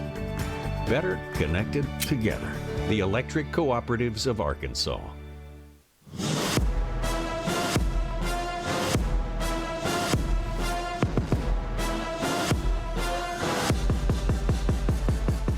Hey everybody, David Basil here. It's halftime at War Memorial, and that means we are back here at Arkansas PBS Studios to share with you a little bit of what we've been working on. In a few minutes, Christina Munoz will introduce you to some All-Stars, both on the field and in the classroom. And we're going to introduce you to a high school football team that is literally beyond belief. But first, deep in the heart of South Arkansas, the town of Warren has been cultivating a culture of elite wide receivers. Here's their story.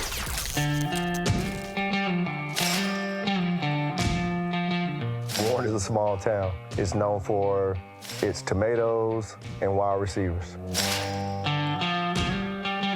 sawmill town, good salt of the earth people. Grew up with 4,000 people. I graduated with only 99. People love you there. The people love football there. And when Friday night it's packed, you're like, there's no way that many people's coming to a high school football game in this small community, and they do. They turn out. You got a big community that's on, like, they on your side, and I just want to win. That's all I want to do, is win. Warren had always been a football town, but Coach Embry has taken it to the next levels.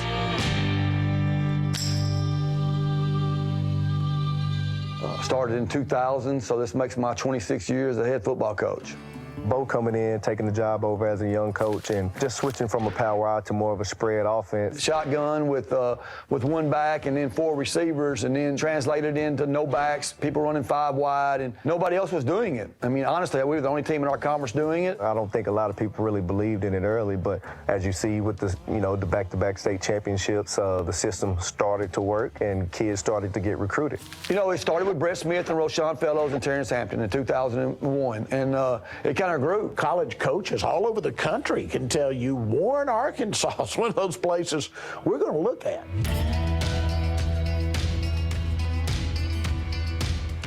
The thing that kind of prepares you coming from Warren is Bo teaches you football. Our guys start in the 7th grade, and we learn how to catch a football, why to catch a football, where to catch a football, because a lot of little things go into running great routes and to getting open, not just being fast or athletic.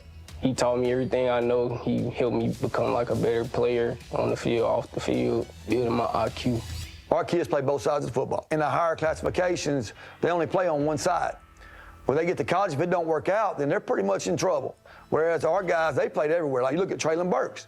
He was our, 4th NFL pick since I've been here, which is crazy. But our first-round draft choice, he played linebacker, he played safety, he punted, he returned punts, he returned kicks, he played quarterback, he played wideout.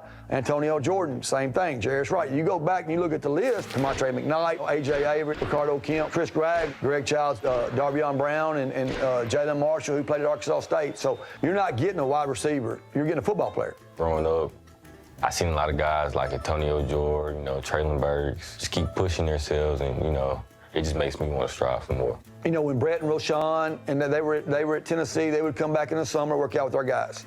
When you had Jarius and Greg and Chris, they would come back, work out with our guys. I remind them that I sat in the same chairs in the same elementary schools that they did, the same junior high, the same high school, the same locker rooms, man. Like, I literally helped build those locker rooms. We had to sand the walls and stuff when we first got that indoors. Knowing that you got those people that done came through here, knowing you coming through the same organization, feels good, feel like you on the right road. It's tough to make it out of South Arkansas. I'm good at football. That's what I'm good at. That's what I know how to do. This is my ticket to get out of Warren. And that's one thing that I use. And it means more to us down there. It just means more. Football has been the ticket to a much better life for a lot of kids in those football towns of rural Arkansas. Warren is going to continue to produce great talent, and I truly believe that the sky's the limit for that football program down there. Being a wide receiver coming out of Warren, it's a lot of hype about it, and I love just playing under the pressure. They live for football. It's just part of the culture. It's who they are. It's what they do.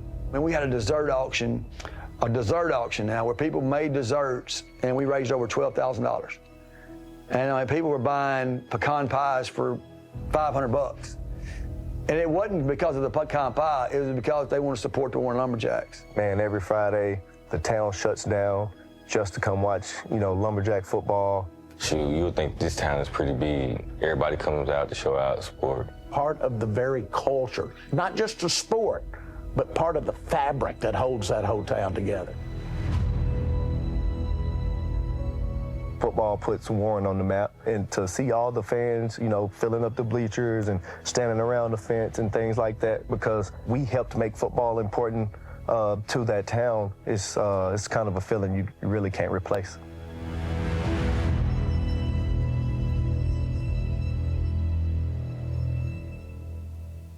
From tomato crops to first-round draft picks, Warren keeps proving that small towns can raise big dreams. Now let's kick it over to Christina for a look at the 2025 Arkansas PBS Student All-Stars. Christina? Thanks, Baz. Every year we scour the state to find athletes who not only excel on the field, but more importantly in the classroom. Here is your 2025 Arkansas PBS Student All-Stars.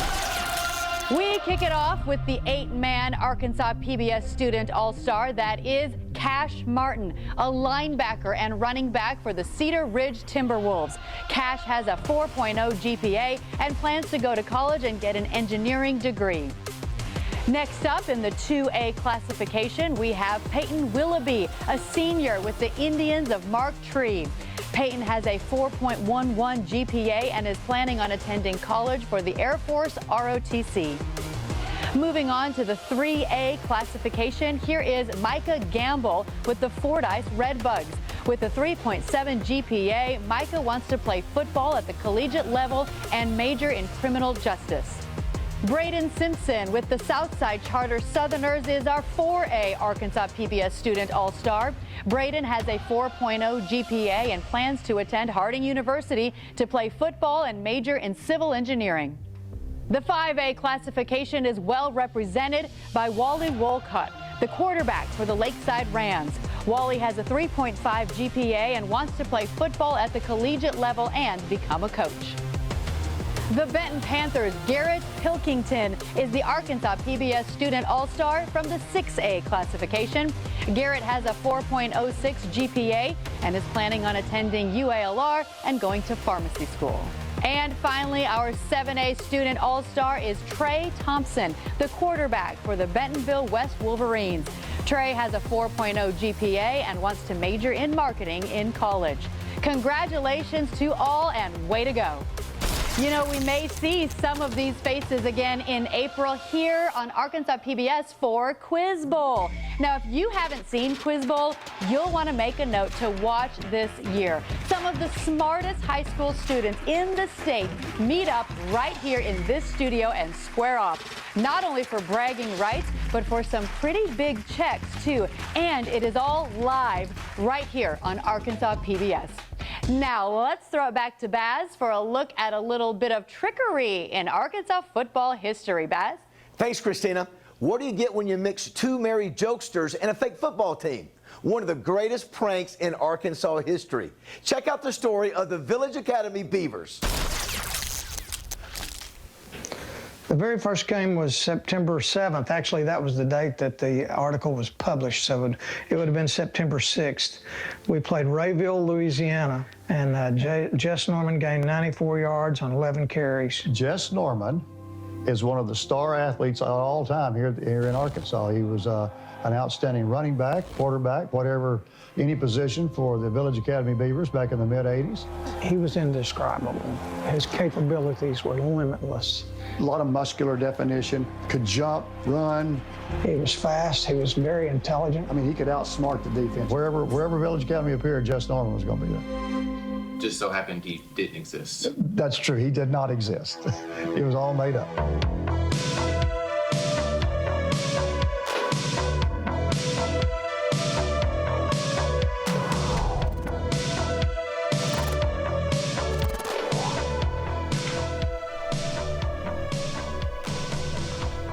Bob Civils is band director. I was the girls' basketball coach at Jessieville High School. Gary and I called the scores in for Jessieville every Friday night. And we were talking about the fact that when we would call in the scores, Arkansas Democrat and Gazette, at that time were having a newspaper war. They were trying to get every score in the state within an hour. I mean, we'd call in a score and we'd say Jessieville, and they'd say, "Who are y'all, Jacksonville?" And we'd say, "No, we're Jessieville." And you're the Eagles. No, we played the Eagles, we're the Lions. And Gary got so frustrated that they could not keep straight where we were, who we were. He said, "I don't even know if they know if our school exists or not." And the conversation began that we could probably just call in a make-believe score because the people taking the scores really had no idea about some of the small schools in the state. That hit a ding with me, and I said, well, let's test it out. Bob Civils made that first call. He went across the street from Jessieville School, went to First Baptist Church to the pastor's office to make the first hoax call here. I got the Village Academy football scores, and the guy that I got knew a little enough to say, Village has a football team? wait a minute, he says, I've never heard of y'all before. He says, is this your first year for football? And Bob said, yes, this is. And he said, who's your best player? And I said, Jess Norman. We thought of that. Our principal at Jessieville High School, his name was Norman Jesperson. It'll be a kind of a play on words on his name, but nobody will know who that is. So we turned his name around and called it Jess Norman. And he said, what's your mascot? Well, we hadn't even talked about a mascot. So Bob quickly came up with beavers. But he asked me so many questions that I knew it was going to be in there. The next morning, there it was. And I don't know if we would have ever gotten going. I don't know if I would have ever made a call. But when he made the first call and it got started, hey, it was on.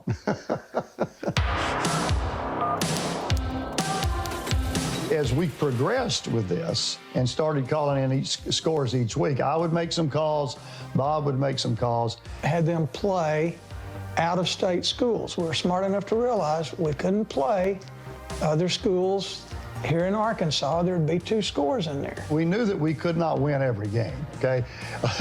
We did not want to create too much attention to ourselves. We weren't going to let Jess Norman run for 400 yards. Anything that would attract attention where they were going to say, wait a minute, that doesn't seem possible, and start looking. So those were just general guidelines on what we had to do to keep from being caught. Coaches and band directors and friends around the state, they couldn't wait to get a paper on Saturday morning to see how Village Academy did the night before. Once they caught on, hey, this is real, we got a lot of people saying, I just want to kick a field goal or an extra point. We had a lot of fans that were getting into this. We had bumper stickers printed. One of the faculty members wrote a fight song. We had an album motto. We were really getting into this big time. A lot of Village Academy fans. Village Academy Nation was big. The elementary school principal was the only one at Jessville that didn't think it was funny. And he said, y'all need to stop that. If something bad were to come of it, I can't stand up for you. And we said, we totally understand that. And we kept doing it. We thought, okay, we'll call it, get it in there one time, and, that'll be it, and we'll laugh about it, and they'll figure it out. And they won't put it back in there. Well, they didn't ever figure it out. We kept doing it for 4 years. And there's the article of when we were actually caught by a reporter named Robert Yates. One of our administrators sent in a note to the Arkansas Gazette and said, you have a group of people in the state calling in fictitious football scores. He misspelled fictitious, by the way. He said they call their school Village Academy. There's no such school by that name. So Robert Yates took that letter and started investigating. He eventually figured out, no, this is not real. We had a great program for 4 years until we got shut down.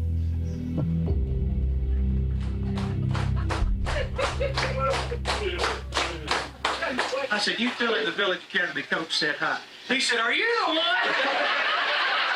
said, man, I've been wanting to try out for that team. Once we got caught and we said, okay, we've been exposed, we'll have a celebration banquet at Rod's Pizza Cellar in Hot Springs. And we had well over 100 people for us to tell the story of the Village Academy Beavers, talking about a make-believe football team that did not exist.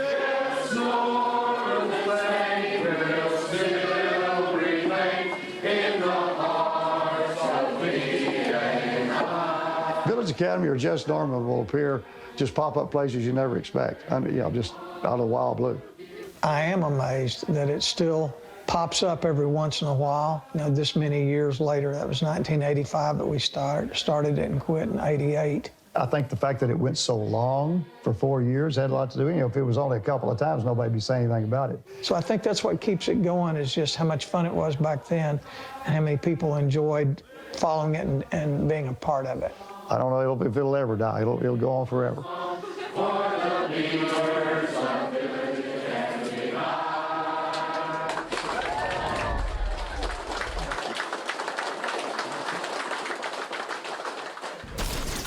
From a joke to a statewide following, Jess Norman and the Village Academy Beavers continue to spring up across Arkansas, breathing new life into the prank more than 40 years later. Now, Christina, it's about that time. Yes, it is. Let's get you back to War Memorial Stadium for the second half of the High School State Football Championship. Right here on Arkansas PBS.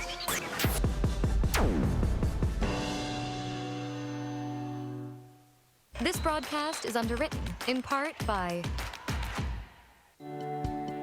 Since 1937, The electric cooperatives of Arkansas have been providing power to homes, farms, and businesses across our state. The cooperatives are member-owned and work together to serve Arkansans. The electric cooperatives of Arkansas proudly support high school students and athletics in Arkansas and hope you enjoy watching the state championship games on Arkansas PBS Sports. Better connected together. The electric cooperatives of Arkansas.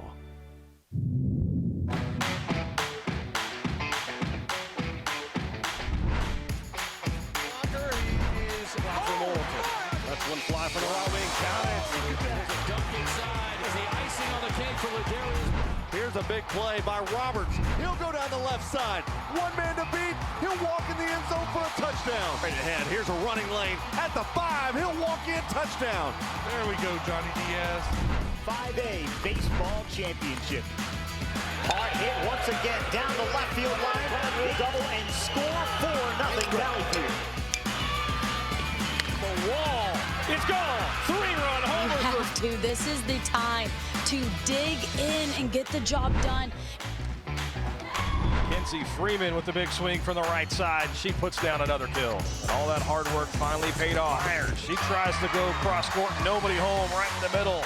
Don't go anywhere because we've got a lot in store for you. Here's the Arkansas PBS Student All-Stars Class of 2024. The Unified team is Special Olympic partners and peer partners. Friends, and I always love her. It's just incredible to watch how they have been impacted by this experience. Hugo Bezdek, biggest contribution was the adoption of the Razorbacks and a whole sense of pride for this state and for this university. What a game it was. It's an exclamation point for an all-time Arkansas team. UAMS is a proud supporter of Arkansas PBS Sports. UAMS Health provides orthopedic and sports medicine care across Arkansas, supporting athletes and teams throughout the state. Find out more at UAMShealth.com. Winrock Automotive supports Arkansas athletes as a sponsor of the Arkansas PBS Sports broadcast of the high school state championship games, with 7 dealerships across the state serving Little Rock, Conway, and Jonesboro. Winrock Automotive is community-focused and provides vehicle sales and service across Arkansas. We're honored to be a part of these unforgettable moments celebrating Arkansas student athletes. Winrock Automotive, connecting communities through service and support.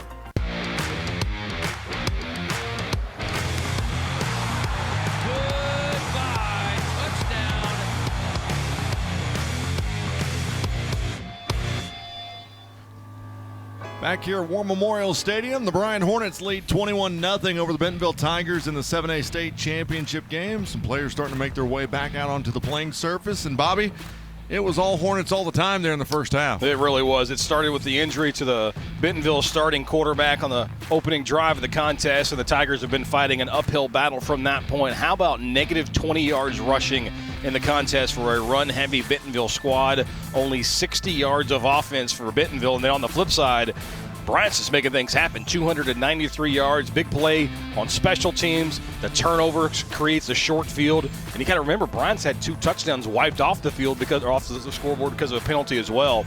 That first half, the first 24 minutes, all dominated by the team from Saline County. Yeah, I mean, if you think about it, Bobby, this thing could easily have been 35-0 at halftime. The way at the route they were going, having those pulled back. These are the stats so far: 293 total yards, 102 rushing for Bryant, 191 passing, and then really everything else is somewhat even. Time of possession, everything like that. But that big number, though, that negative 20 yards rushing for Bentonville. I mean, you're talking obviously several of those are the quarterback. It got a bad snap that goes over the quarterback's head.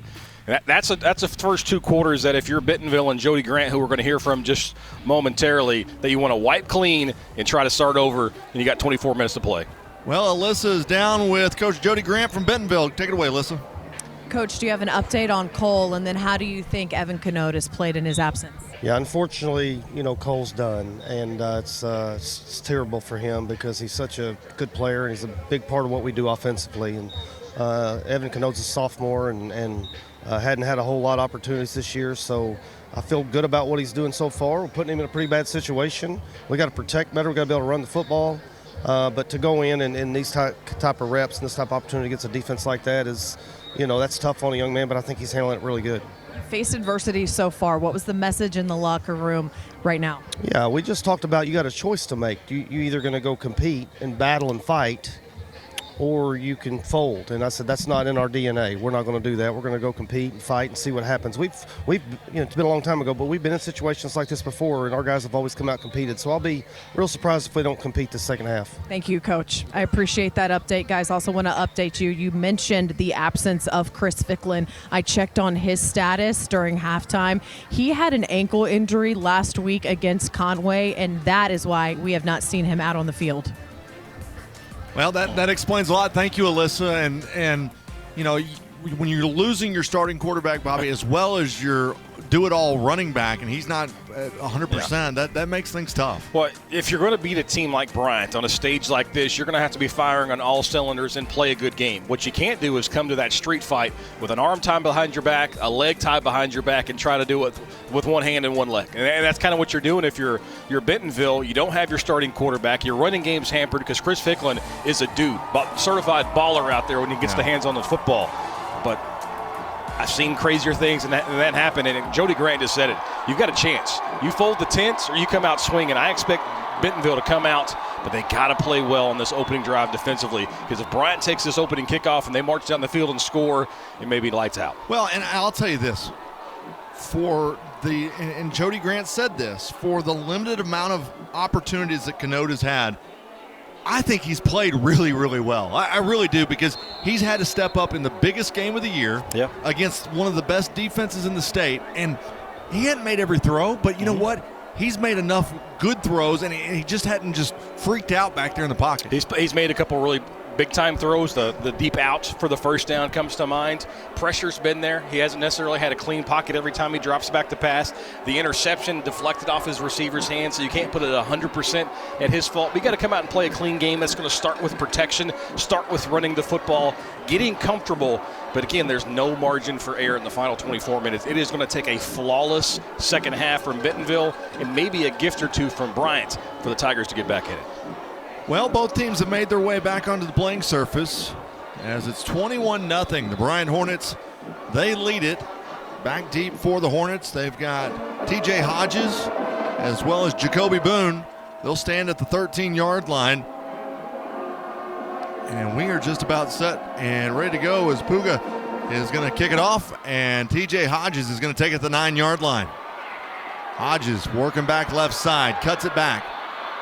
And he'll be taken down at the 31-yard line. And that's where the Hornets will have it 1st and 10 as we get underway here in the second half. You know, Bentonville has done a pretty decent job of stopping the running game. You look at the numbers, 14 carries for 102 yards for the Bryant Hornets. 57 of that came on the busted play, which was a swing pass, turns into a fumble that Hodges reverses field and pops the big one. Other than that, Bentonville's done a pretty good job defensively, but Bryant's taken advantage of the short field, obviously took advantage of the interception, and that's why they've got a 3-score lead.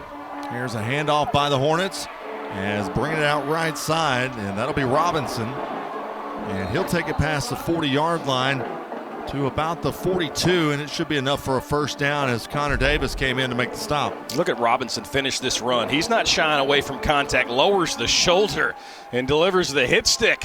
Picks up a first down for the Hornets. First down and 10, ball at the 42. Back to Robinson they go. Robinson going to kick it out left side. He'll get enough for a first down and pick up about a yard past the sticks, as coming in for the stop was Meyer. Back-to-back carries, back-to-back first downs. And, you know, Hodges gets a lot of the publicity, and rightfully so, because he's a very talented running back. But Robinson, he carries the load for this Bryant team. And you think about last year's Bryant team, they had two good running backs with Thrash and Daniel Anderson. Yep. Here's another run. This time it's by Zach Curtis Jones. And Curtis Jones is going to pick a first down as he goes down to the 35-yard line. How about just 11? Bryant just marching the ball down the field, picking up first down after first down. Now they pick up the pace. 3 wide, go to the left side. Zach Curtis Jones, the running back. They'll pitch it to him. And we've got a penalty flag down back at the 39-yard line. Curtis Jones is going to take it down to the 34. Looks like we'll have a hold against the Bryant Hornets. Another delayed shovel pass, if you want to call it that, for Bryant. Again, that one doesn't work, and now there's some discussion about what the laundry is all about.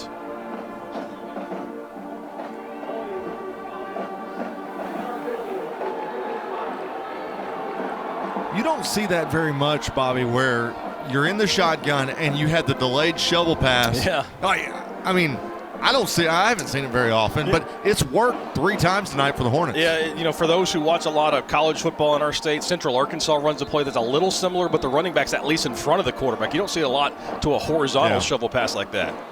Here's Moats, and it's intercepted. Taken at the 45.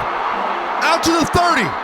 Down to the 20, and he's taken down. Coming up with the interception was James Pratt.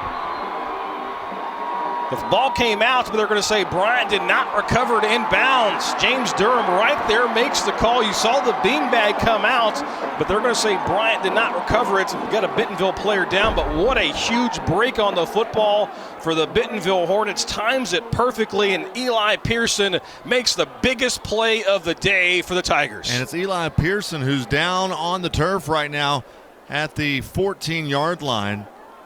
Now, this is a reviewable play, mind you, as it was a turnover. Any turnover or scoring play can be reviewed. Here's the replay. And well, I don't know, Bobby. That might be something you want to take another look at. Yep, so this could be automatically reviewed. Also, was the knee down before the football comes out, so they can take a look at this. Of course, the crew up in the booth is going to do so. And if they feel the need to buzz down and take a longer look at it, they certainly can. So coaches do have a challenge here in the high school football championship game if they choose to do so. But any potential scoring play or potential turnover automatically reviewed up here in the booth.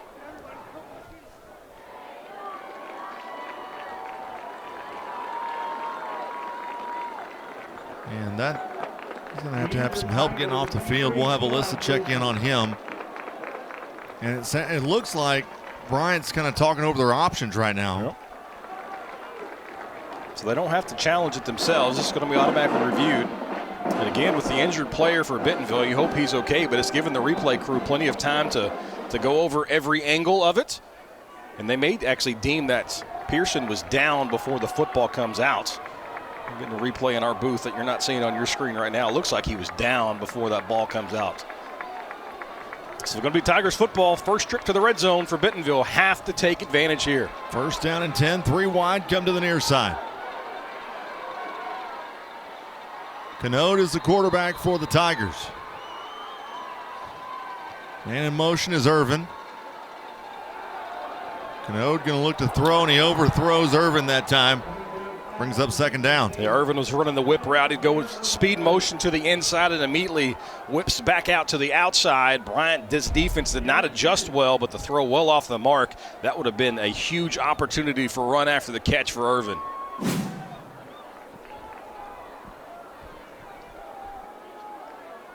So second down and 10.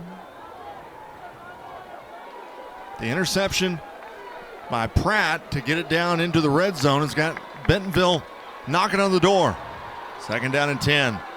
The fake it to Pratt, goes left side and trying to get to Prevo, and there's a penalty flag. Maybe another one comes out exactly. The hat comes off from the official in the end zone, so maybe a hold or pass interference, but it's certainly going to be a taunting call on Bryant afterwards. Well, he stood over the top of him, and that'll get you every time.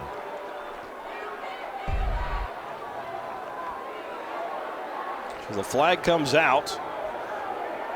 Going to get Terrium Jones, but also going to be an unsportsmanlike conduct on Bryant as well. You go half the distance, Tigers going to be in business. So Tommy Kraft and his crew talking this one over. Second time today, by the way, Bobby, we've seen the flag and then the hat throw for a penalty.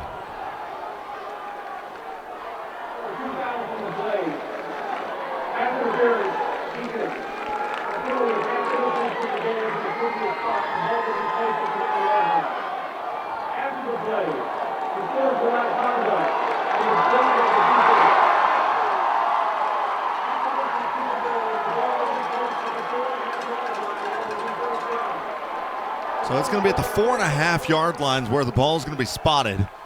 And it'll be 1st and goal for the Bentonville Tigers. I was just a touch too early, kind of like we saw on the Bentonville pass interference call earlier. Just got there a little too early, and that's why you get the flag for taunting as well. Back in that Wildcat formation that's been so successful for the Tigers so far. Here's Meade. Meade works it right side. He's in for the touchdown. So many times in that first half, Archer, they run right behind those 3 players. This time they go with the counter play, get the momentum going one direction, and then Meade punches it in. And what a momentum swing to start this second half. Defense leads to offense, and the Tigers have new life. Bentonville gets on the scoreboard as it's 21-6. Kylie Sally's going to come on for the extra point. 55 of 56 on the season, and her extra point is up and good. And with 10:19 left here in the third quarter, the Bryant Hornets, they lead it 21-7 over the Bentonville Tigers in the 7A state championship game. What a swing of momentum. Jody Grant said it to Alyssa coming out of the locker room. You've got 2 choices. You lay down or you get up fighting. Bentonville's defense certainly lands that first blow. The offense capitalizes. And this game feels a whole lot different than it did about 2 minutes ago. Well, Bobby, right before half, I said to you, if you remember back last year to this state championship game, similar situation. That's right. Bentonville was up big. Bryant stormed back to take the lead and win the game late in the ball game. And nothing, you can't count out either one of these teams. I don't care if you're down to your backup. With Bentonville and Bryant, you just can't count anybody out. Yeah, the two teams that are just way too talented, top to bottom on the roster, 1 through 99, and even a couple of duplicate numbers. If you're on the roster for these 2 squads, you can play. So here's the kick. It'll be a short one that'll be taken down at the 29. Bringing it up left side for Bryant is going to be Terrion Jones, and he'll go out of bounds at the 40-yard line.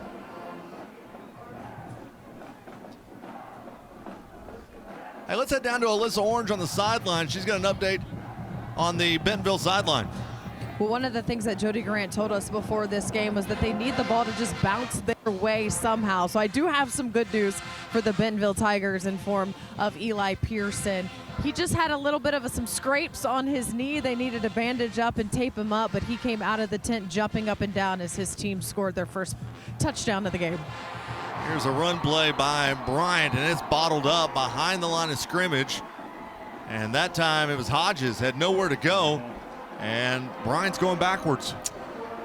We're obviously high aloft the stadium here at War Memorial, but you can feel the tension starting to pick up on the far side for Bryant. Everything went their way in the first half, and now the first 2 minutes and change here in the second half, everything's gone against them, including that first down run. What kind of response do the Hornets have? 3 wide to the near side as Kamari Austin went in motion. Now they're going to go back to TJ Hodges. Hodges going to reverse field. Cuts it back up, trying to find something, make something out of nothing as he gets past the 40, and he'll be able to pick up about 4 yards on the play.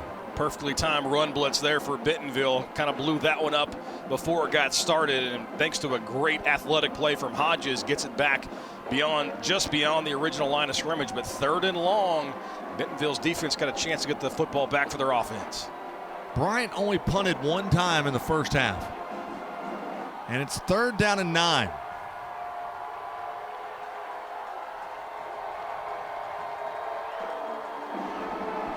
Ball at the 41-yard line. Moats checks over to the sideline. Gonna hand it off as it goes to Zach Curtis Jones. He'll spin forward for a few, and that'll bring up 4th down as Brody Anderson came in to make the stop. A great job by Brody Anderson, 38, pictured on your lookie box. Makes the one-on-one play, and the punt team's coming out for the Hornets. Grayson King's gonna be the punter, back deep. For Bentonville, you'll have Conrad Schmitz, who will stand at the 15-yard line.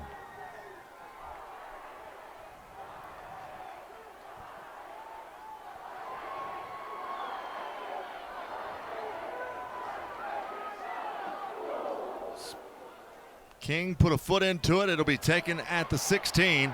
Smith going to try to go right side, but it'll get thrown down. Forward progress will be around the 18-yard line. It was Bryant Davis who came in to make the stop for the Hornets. They're going to officially mark him down at the 18, and we're going to take a break. With 8:05 left here in the third quarter, the Bryant Hornets, they lead it 21-7 in the 7A state championship game. You're watching the Centennial Bank State Football Championships on Arkansas PBS Sports. For over 70 years, Farm Bureau Insurance has offered coverage for automobiles, homes, farms, and lives across Arkansas. Proud to support the Arkansas Activities Association. More at afbic.com. This month in Passport on the PBS app. It's a stirring celebration with unforgettable music from the Tabernacle Choir and Orchestra at Temple Square. This is Gospel Messiah.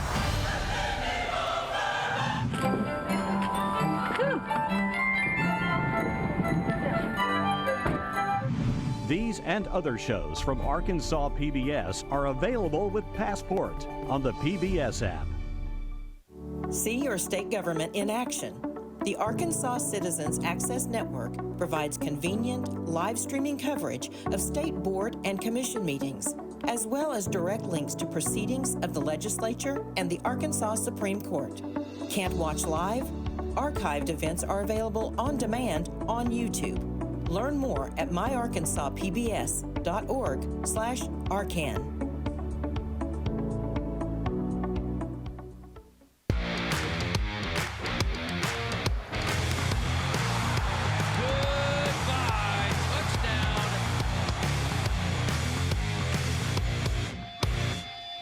Scan the QR code on your screen to contribute. Every dollar goes directly to supporting these broadcasts. Every bit helps us continue to showcase these amazing athletes and their communities. Together, we can keep the spirit of Arkansas sports alive right here on Arkansas PBS. Just visit that website on your screen. So Bentonville back on the football field with 8:05 to play here in the third quarter. 4 wide in the formation. They're going to hand it off. This is Ficklin. Hadn't seen a whole lot of him as he got it out to the 24-yard line. As Alyssa said earlier, battling a little bit of an ankle injury. Good job by that front for Bentonville, though. Created some running ways, picks up 4 yards, and that's what they didn't do in the first half. They lost on first down. They were fighting 2nd and 10, 2nd and 11 constantly. This time they win the battle on first down, and now they're in front of the chains. 4-yard pickup as there's 4 wide receivers in the formation.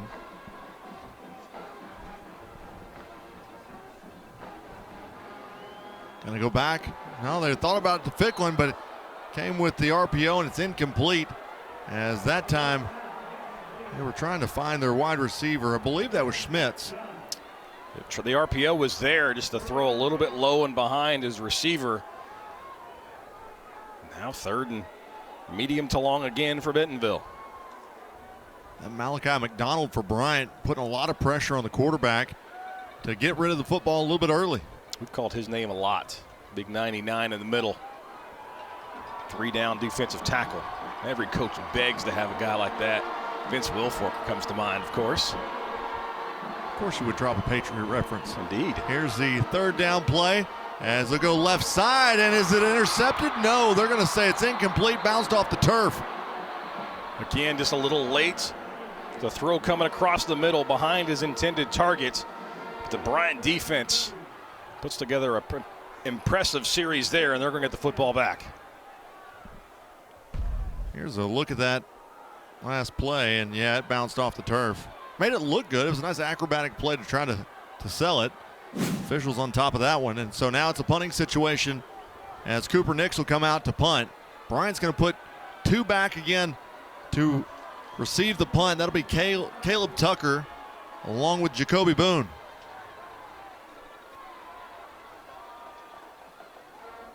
Punt is away. It's going to be taken by Tucker at the 42-yard line. Tucker going to work right side. Got penalty markers down. Out past the 40, down to the 30, cuts it back. Still on his feet. And he'll be taken down at the 8-yard line, but hold everything. We've got 3 penalty flags down back at midfield. 1 flag you might be able to argue. 2, you can maybe convince yourself it didn't happen. 3, yeah, just go ahead and walk it off. Yeah, and they all came out at the same time. But I didn't. You did.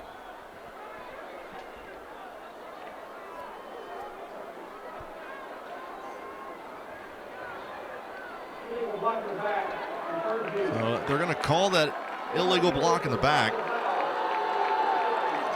on Matthew Ferguson. Wipes out, what, a 65, 70-yard punt return. And again, another big play, 2 touchdowns, and now the big punt return. A race from Bryant's because of penalty. You can add even a 4th in there on Hodges on the swing pass that he dropped on the fumble and goes for about 70. That lost about 30 of it because of a penalty. So the Hornets will have it 1st and 10 from the 33-yard line.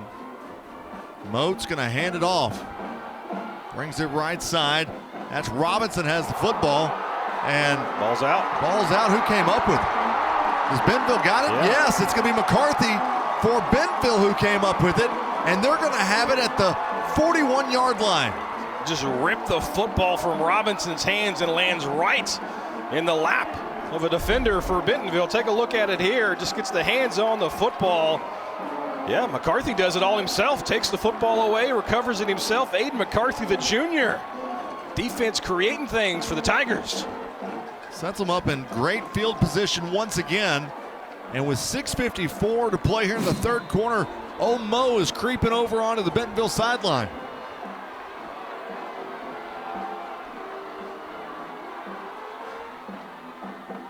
Gonna hand it off to Ficklin. Ficklin has nowhere to go, gets back to the line of scrimmage. Boom was dropped. Sam Nelson might have been the 2nd defender there, but he dropped a hammer on Ficklin. Brings up a 2nd down and 10 now. Clock rolling down to 6:30 and counting here in the 3rd quarter. Blair Irvin's been quiet today, RJ. Got to find a way to get the football to number 3. One of your Razorback signees, 2 catches for just 20 yards today. He's lined up in the slot to the right of the formation. 2 backs in the backfield. Canode will send one of his backs out into a receiver. Canode's under pressure. He's running for his life. He fumbled it. Ball's loose on the turf. Who's going to come up with it? Looks like the Hornets got it. Coming up with the strip for the Hornets, it was Matthew Nelson, then he recovered it, and the Hornets back in business. I'll see your defensive play and raise you one. That's what Bryant's defense has to say. What a strip sack, and the Bryant Hornet defense fills the momentum slipping away. As you mentioned, number 4, Matthew Nelson gets in from behind, and then the oblong football does some funny things, but he gets on it, and now the Hornets have a chance to add to this 2-score lead. So Bryant has the football at the 31-yard line.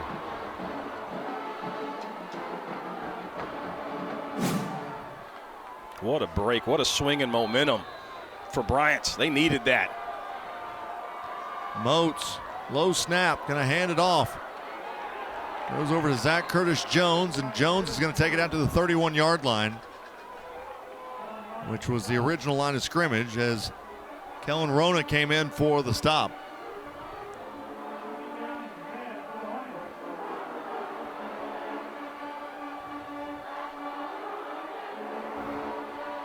Here's another handoff to Zach Curtis Jones. Goes left side past the 30, and he'll be taken down at the 29-yard line. 2-yard pickup. Mason Meyer comes up, fills the hole, does a nice job of just hanging on for dear life and lets the rest of the defense rally over to make the play. Clock running as we near the 5-minute mark here in the 3rd quarter. How about that Elkins score? Up 20-0 right now over Stuttgart. Trying to get a little payback from last year when they lost in the title game. Here's a pass across the middle, and Kamari Austin falls down at the 4-yard line. Turf Monster came up and got him. I don't know if we can cue it up this quickly, but that was at the exact same play that Bryant scored on earlier in this contest. You've got 3 receivers. They all go separate directions. Wide open receiver down the middle of the field. Here's 1st and goal. They go to TJ Hodges, and Hodges straight ahead has nowhere to go as he gets back to the line of scrimmage. Sometimes when a play works as well as it did in the first half, might as well come back to it. And Bryant certainly did that.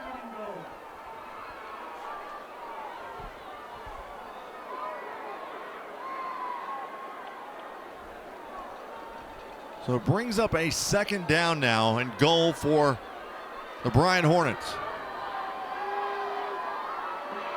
Gonna hand it off. Zach Curtis Jones works it back left side, and he'll get it down to the 3-yard line.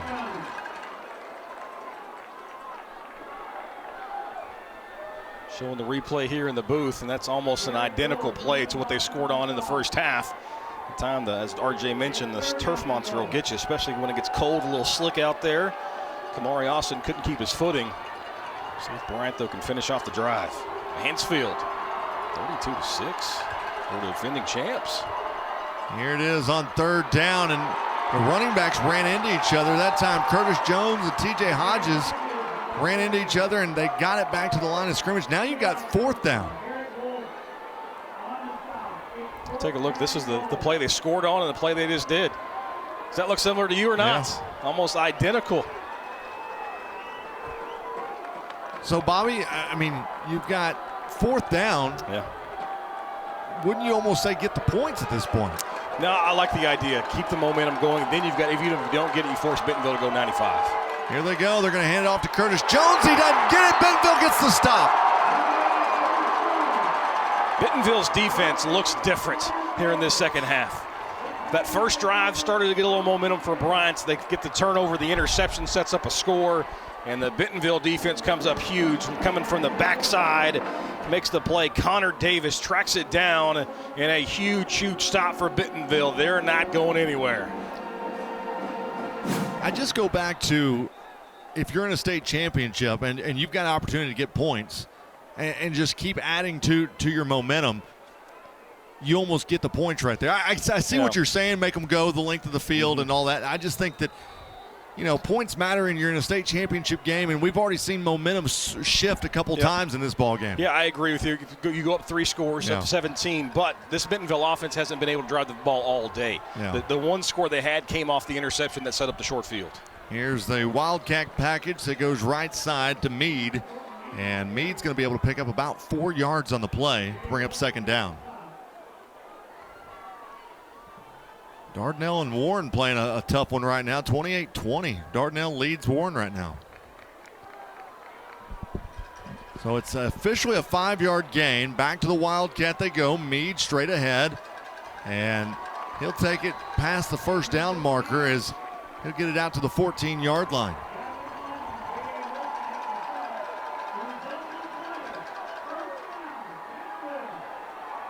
It's heard in our ear. In the second half, Bentonville has negative 20 yards before this drive. That's why you say, hey, march at 95 if you can. No, and I get that. I mean, I think I always err on the side of let's keep that scoreboard going up. Yeah, even though they had the short field, they had 2 penalties. Pass interference, half the distance. That's right. And personal foul, half the distance. Bryant's almost gave that touchdown back, not taking anything from Bentonville, but I think that was the reasoning for Quad Sanders to go for it on fourth down. High snap goes over the back's head, and we've got penalty flags down, and he'll be taken down at the 1-yard line. That was Meade. It went over his head, but let's see what the penalty flags are. That one just had disaster written all over it. Bentonville lucky to get back on the football, but now we have to check the flag. And either way, unless this penalty is against the Hornet defense, Bentonville is in the shadow and maybe even inside the shadow of their own goalpost. You got to almost think it is against Bryant because you had one black jersey and a whole bunch of white jerseys down there when the penalty flags were thrown.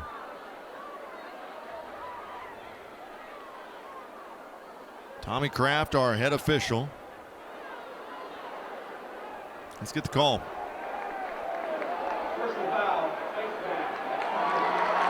a break.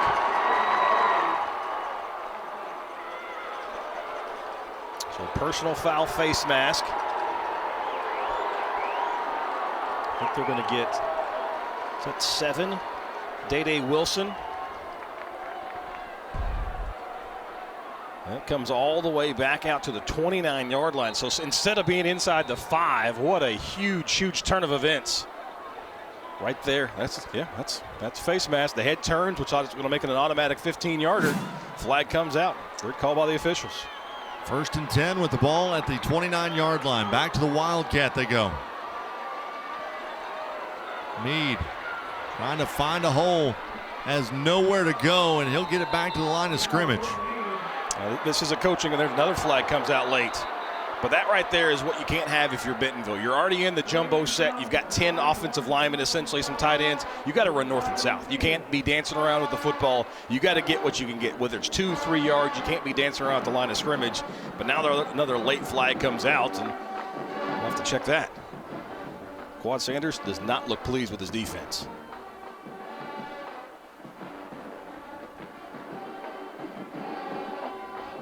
Here's the call by Tommy Kraft.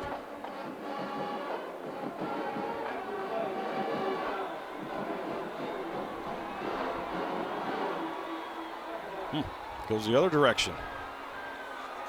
So that'll take the ball back down to the 15-yard line.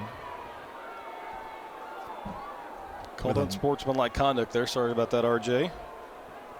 A minute 37 left here in the third quarter. Almost seems like both of these teams are out of sorts. Yeah.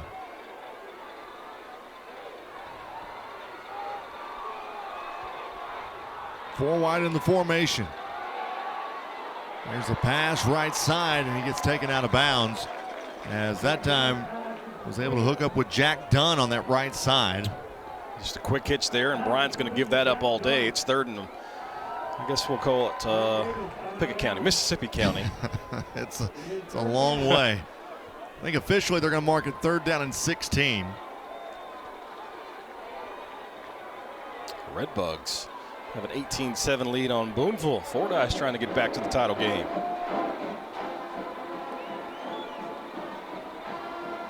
Canode is at the quarterback position. He'll put a man in motion. Going to look to throw. Under pressure, and he's going to be taken down. That time coming up for the Hornets, it was Matthew Nelson. Alyssa talked about the duo of brothers on the defensive ends for Bryant, and they're coming up big again. Third and long. Again, they can just pin their ears back, fights through the left tackle, and just swallows the quarterback. And fourth and long upcoming, and an obvious punt.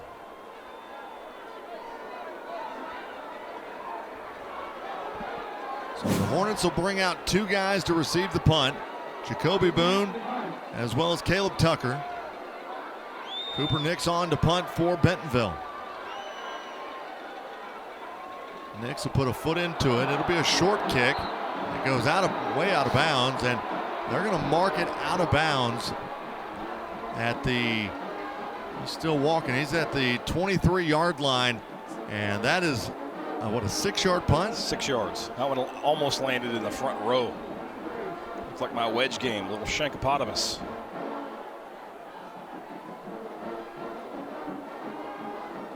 So it's first down and 10 with the ball on the 23-yard line for Bentonville, or for Bryant, excuse me. Knew it as soon as it left his foot. And Bryant's got short field to work with in the final minute of this third quarter. Jeremiah Moats, the quarterback for Bryant. Going to hand it off to Zach Curtis Jones. He'll go straight ahead, and he'll take it out to the 21-yard line. Mason Meyer in for the tackle for Bentonville. Look, I can read a box score, RJ, and I can see 368 yards of offense for Bryant to 56 for Bentonville. They're not moving the football on the Tigers defense at all. No. Which is crazy to think because of the numbers I just gave you. But this second half has been a shoulder to the boulder, and it's not moving kind of half. Well, here's another end-around run play, and they're actually going to lose a yard on the play. And I will also say that Bryant has gone very conservative here in the second half. We'll talk more about it on the other side of the break as we've ended the third quarter of play. Bryant 21, Bentonville 7. You're watching the Centennial Bank State Football Championships on Arkansas PBS Sports.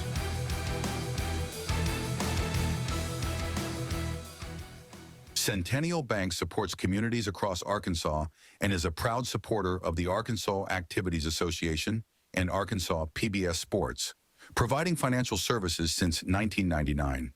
Member FDIC. More at my100bank.com. This month in Passport on the PBS app. In the middle of the war, we had ourselves a merry Christmas.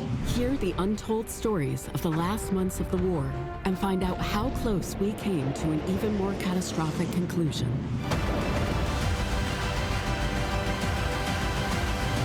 These and other shows from Arkansas PBS are available with Passport on the PBS app.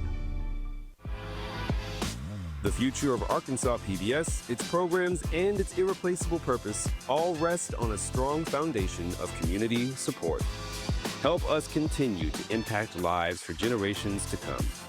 Keep good going with a tax-deductible donation of just $5 a month. Visit myarpbs.org/donate to learn more.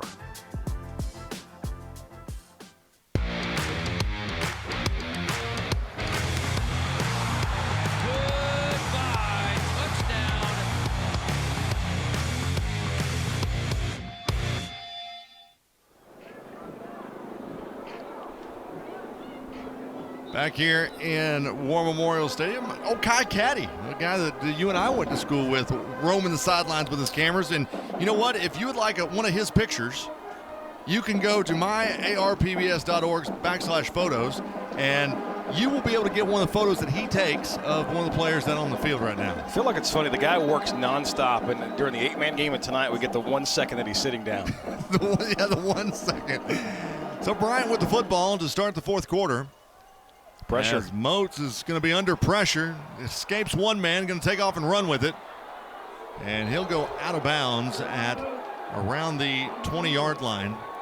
Had some chance for 13-on-13 violence, but Connor Davis couldn't make the play in the backfield. Credit to Moats, avoids the pressure and makes something out of nothing. So that brings up fourth down. The Hornets going to go for it. So they're going to send 3 wide to the near side. Robinson's going to be the running back on this 4th down and 7 from the 20-yard line. Moat's going to look to throw. Goes big ball left side in coverage, and it's incomplete as he was trying to hook up that time with Caleb Tucker. Talk about having it well scouted. Bentonville had 2 defenders running the routes almost nearly as perfectly as Caleb Tucker was. Big time play again. Mason Meyer keeps getting his name called, and Evan Mole as well. Bentonville's defense again in this second half, keeping their offense in it. You know, and before we were going to break, we were talking about how both teams kind of seemed out of sync there. And if you think about it, though, that was what maybe the first or second pass that Bryant threw there in the third quarter. It was just a strict run game, bounce it outside. They were just trying to eat as much clock as possible there. Exactly right, RJ. And a lot of that has to do with Bentonville's turning up a little bit of pressure. They brought some linebacker blitzes. They got them out of sorts on first down. I think Bentonville's defense has kind of taken control of this game. Problem is their offense hasn't been up to the task just yet. Canode almost throws an interception as that time Bryant steps in front of it. It was Day Wilson who almost had the interception, but there is a penalty flag down at the 30-yard line. They're going to call it defensive pass interference.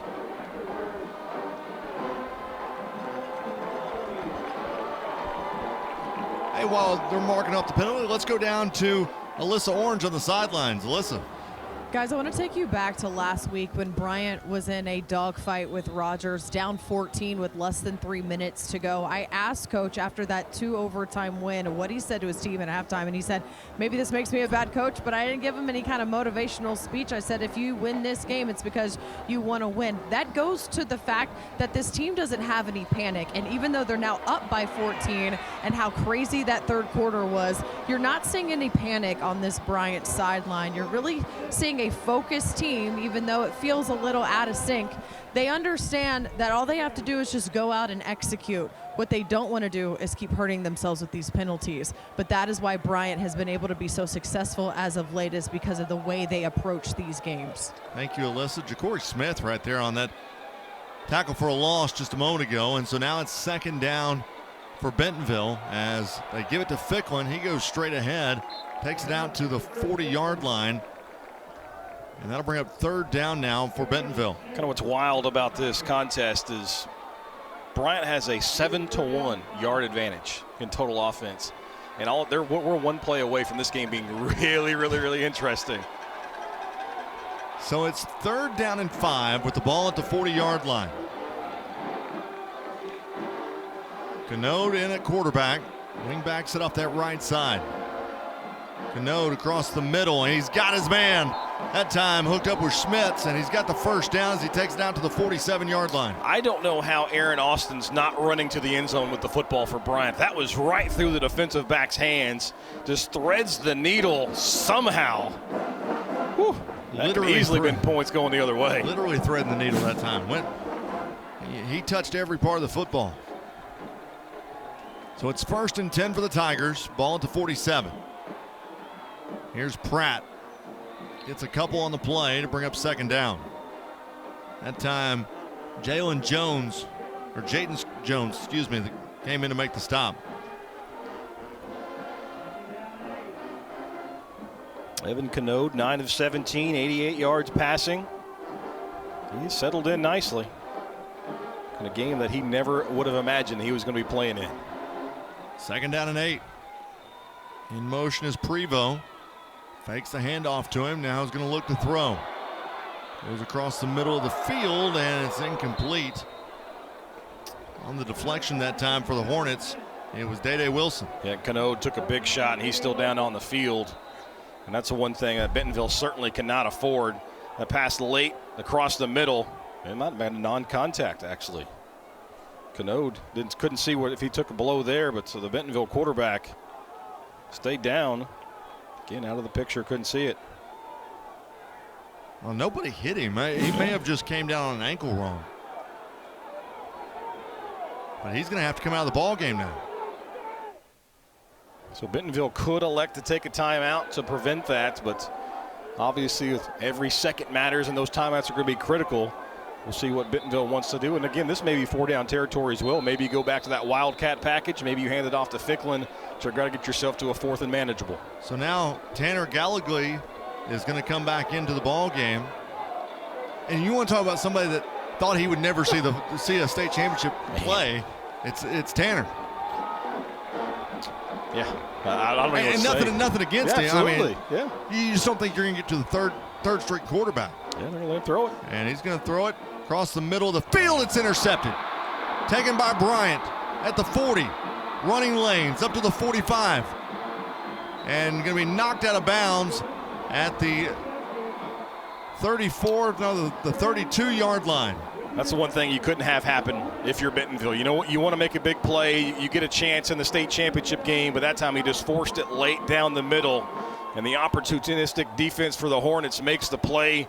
And again, they force a turnover when Bentonville seemed to be threatening. On the interception, it was Terrion Jones who came up with the pick. Now Bryant's got great field position with 1st and 10 from the 32-yard line.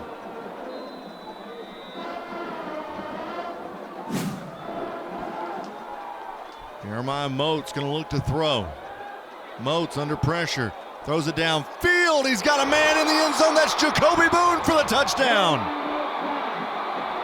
What a throw from Moats. The deep pass right down the middle of the field on the post. And a perfect strike and an exclamation point for Moats, the quarterback, and an emphatic finish on the other end. One play to Jacoby Jones for 32 yards, Jacoby Boone, and the Bryant Hornets extend their lead to 27-7. I love the aggressiveness too, RJ. Go for the jugular right after you force the turnover, and it comes up aces for the Hornets. High snap. Hornets are going to have to run with it. That's Boone again, and he falls down. And the Hornets aren't successful on the extra point, and so with that, we will take a timeout. 9:17 to play in the ball game. Bryant leads at 27-7. You're watching the Centennial Bank State Football Championships on Arkansas PBS Sports.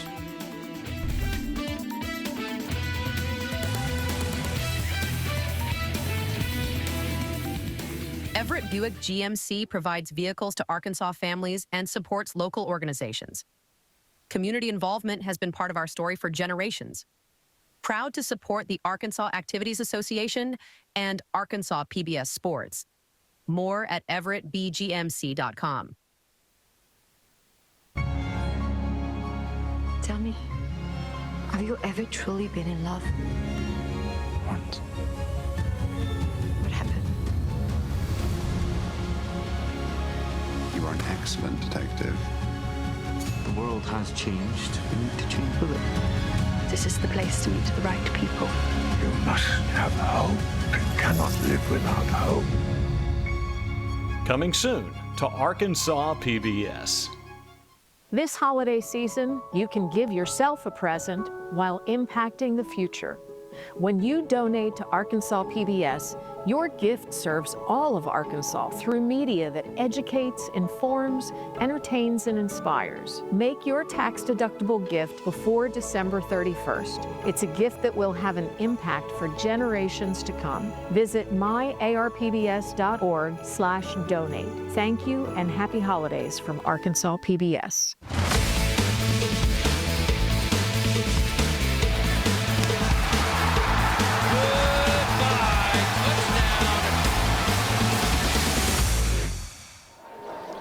Back at War Memorial Stadium, the Hornets of Bryant, they lead this 27-7 over Bentonville. Let's head down to the sideline. Alyssa Orange has got a little story on the Bentonville Tigers.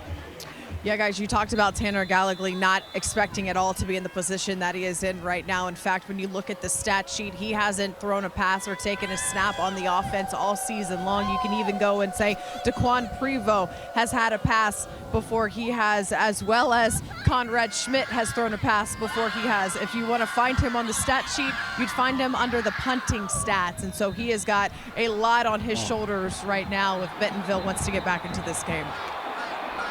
Thank you, Alyssa, as there's a little skirmish at the 35-yard line after Bentonville was able to get the ball out past the 25-yard line. And so Bentonville's going to have the football, 1st and 10, and we've got 9:11 to play left here in the fourth quarter. I mean, still plenty of time left for if you're Bentonville, but you've got no mistakes. Again, obviously the last interception might have been the final nail in the coffin. A quick score, your defense is playing well enough, to be quite honest, to give you a chance, but Bryant has just smothered the Tigers all day. Still only 70 yards of offense, -25 in the rushing column. So Evan Canode is back at the quarterback position for Bentonville. He's going to hand it off to Pratt. Pratt's going to try to swing it left side, and he has nowhere to go. And now we've got penalty flags. Things getting chippy out there, at the 20-yard line, yeah.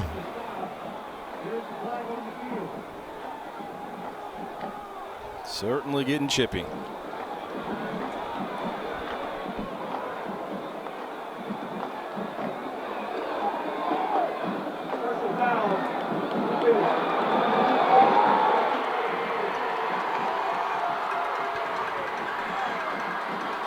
So Bentonville's going to get 15 yards. It'll take it out to the 40-yard line.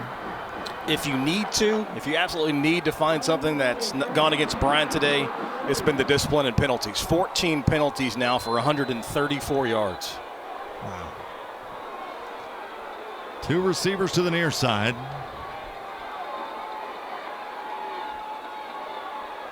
They're going to hand it back off to Pratt. Straight ahead, and he'll pick up a couple on the play.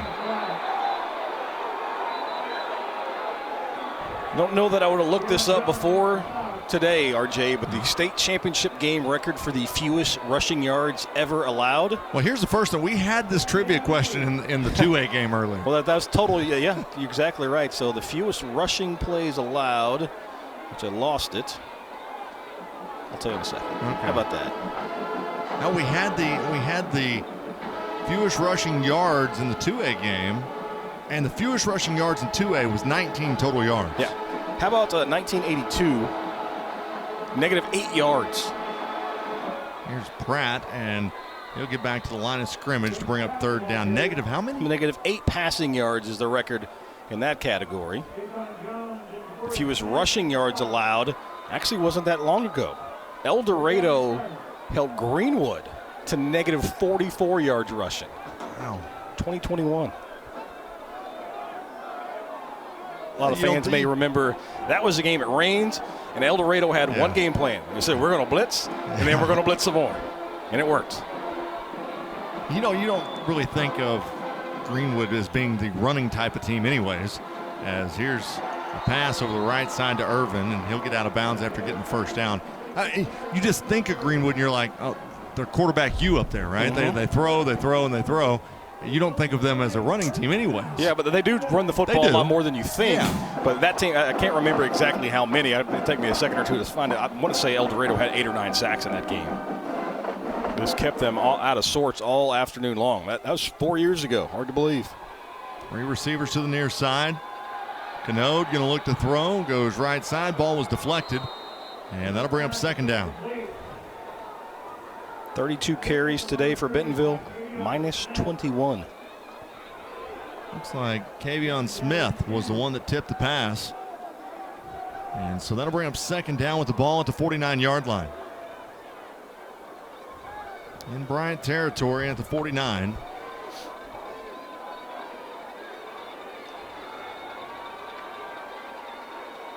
Canode going to hand it off to Pratt.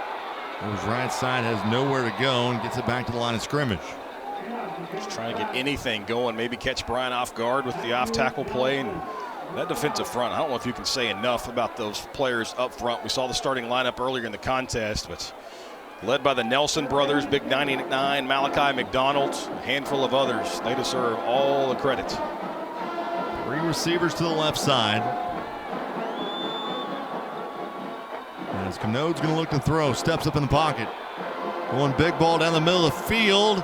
And was it intercepted? I believe it was, and he'll take it to the 10-yard line. Was it Matthew Ferguson who came up with the interception? Pass just a little bit late, deflected. Here's a flag back at midfield. We'll have to check that, but as it stands right now, deflection and interception. The flag was right there on the Bentonville sideline. Yeah, it was deflected and then picked off, so the Hornets are going to have the football at the 10-yard line, and it'll be 1st and 10. Bobby, you know, thinking back a week ago, after seeing what you're seeing out of the Bryant defensive line and the way Rogers just ran all over Bryant in that ball game, it just goes to show how good the running attack of Rogers was. Well, there's 2 things with that. One, Rogers had a healthy quarterback, had a healthy starting running back. Good point. And so Bentonville was taken out of their entire game plan. I know Coach Speak is going to say, oh, next man up. They were taken out of their entire game plan 4 plays into this contest. 3 receivers to the near side, 6:43 left in this ball game. Moats going to hand it off. Right side to Robinson. Stays on his feet, gets a first down, and goes out of bounds. They'll never say this on record, and I'm not making words up for them. They didn't tell me this, but I promise you they probably would have rather to play Bentonville than Rogers again. Either one of these teams. Rogers was by far the hottest team, and what Bryant was able to do down 14 points with 2 minutes left last week to come back and win that football game, that's what championship programs do. Yeah. Find a way to win. Hand it off again to Robinson. He'll spin around at the 30-yard line. Pick up about 5 yards on the play. But it just goes to show, though, everybody talks about how hard the 7A is. And right now there's really 3 teams that are really dominating 7A, and that's Rogers, Bentonville, and Bryant. Yeah, I mean, Conway's not far from it. Fayetteville won a state championship a couple years ago, but you're exactly right. And Bentonville and Bryant win, I'm going to say 80% of their football games when they get off the bus. Yeah. They're already in the head of the opponent knowing, hey, you can't beat us right now. We're better than you are, and we're going to prove it. That was a nice catch by Caleb Tucker, but we've got a penalty flag down back at the 29-yard line.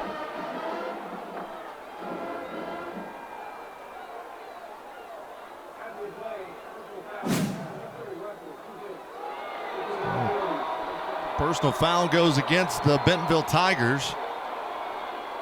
How many penalties have we had in this game so far? That would be number 19 accepted. 14 against Bryant. That was just the 5th against Bentonville. So it's 1st down and 10 with the ball at the Bentonville 43-yard line. Moats going to look to throw, has Kamari Austin, and it's incomplete as it was in and out of his hands. Bryant's not letting the foot off the pedal. It's a really good read there by Moats. He lets his receiver clear.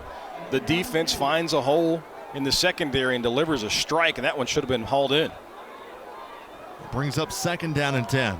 You know, Moats is a player who's been consistent the last couple of years, but he's been under fire a lot this year. Bryant's offense has kind of sputtered at times, maybe not as explosive as people would have liked as the flag comes out again, but Moats has been really, really good today. And, you know, for the first part of the season, Bryant was running a 2-quarterback system. They had Moats and then Kyler Shelby kind of rotating on every other series, and it wasn't really until about the last 4 games that it was really Jeremiah Moats that took control of the offense. You got to have that as they call another penalty against Bryant. You got to have that killer instinct, that finisher mentality. And Moach certainly has that. I mean, he's played in championship games, played in big moments. And he has got the Hornets in position to win another state championship. Cooper Billingsley was the one that got called for the holding.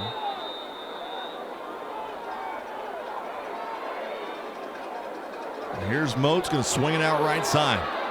Puts in the hands of Zach Curtis Jones. And Curtis Jones will be able to get about 3 yards on the play out to the 45-yard line. You know, we haven't seen a ton of Terry Hodges so much today. Only 5 touches in the run game, 2 catches as well.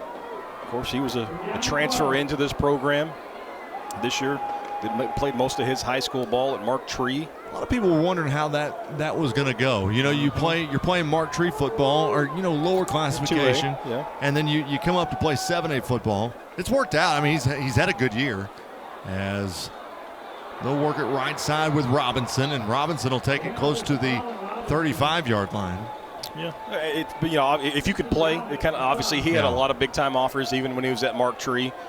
If you can play, it doesn't matter what level you're playing at, they're going to find you. It's not like it was 20 years ago where you felt like you had to go play at a big school to get a college offer. Well, think about Danny Beal, who is at Cross County. Yeah. Was able to get he had almost every major college looking at him. Yeah, I mean, this is going to get me on a soapbox as Bentonville jumps off sides and gives him a first down. I hope people see what happened with Danny Beal and says, I can get a Division I scholarship. I can play at a Power 4 conference. I don't need to transfer. Yeah. I can play with the kids that I grew up with. I don't have to go chasing bigger programs and transfer or school choice, whatever the case may be. The name on the front of your chest should mean something. Yeah. So here's another handoff, this time to Robinson, and he'll be able to pick up 4 yards on the play. By the way, I want to say hello to my buddy Drake Widener, who's listening, former high school football coach.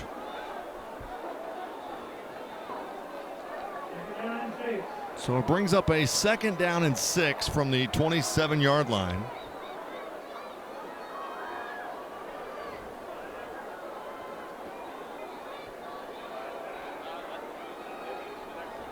Bryant is just going to work that clock now. They're going to bleed every second possible off the play clock, and they're starting the countdown. And if you're Quad Sanders, even though you've got the walking boot on because you blow the Achilles playing hoops back in week 3, you better be on Gatorade bucket alert.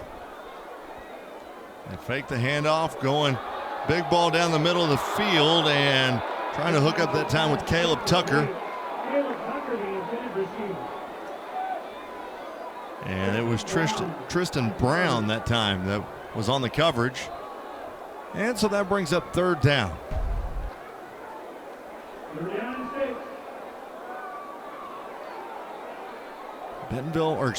Bryant goes too wide to the near side. Curtis Jones falls forward very near the first down marker. Going to be probably about a half yard shy of the first down. And that'll bring up 4th down.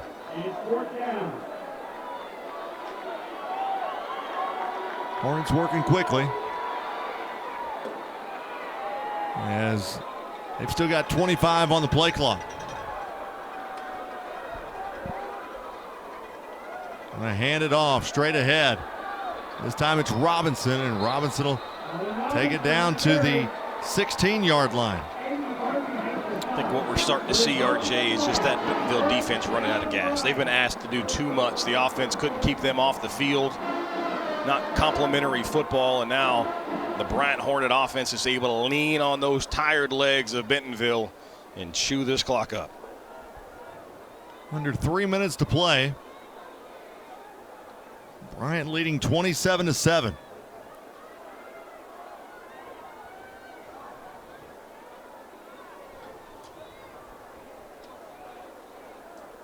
So here's a pitch to Robinson.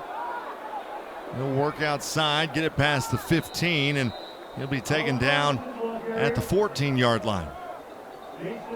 More importantly, if you're a Bryant fan, Robinson, you can see him kind of ease up as he inches toward the sideline, goes down inbounds, and that's going to bleed another 35 seconds off the game clock.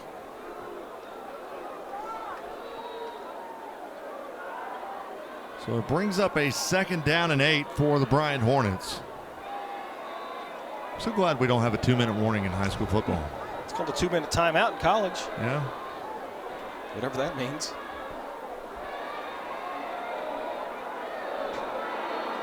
Second down. Gonna hand it off once again. This time, it's Jacoby Boone, and he'll be taken down at the 9-yard line. It's a really impressive 4-yard gain. Makes a man miss in the backfield. We don't have the bills to pay like they do on the big Power 4 networks or the NFL. Yeah. So that's going to bring up a 3rd down and 3 now for Bryant.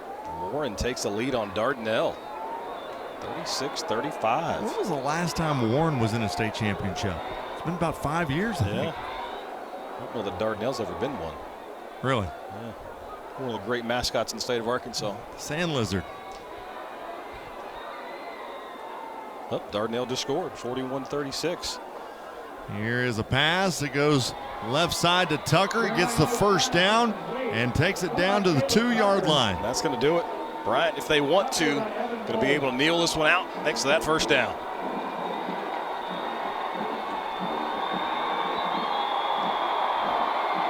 The Hornet faithful are on their feet as we're down to 45 seconds.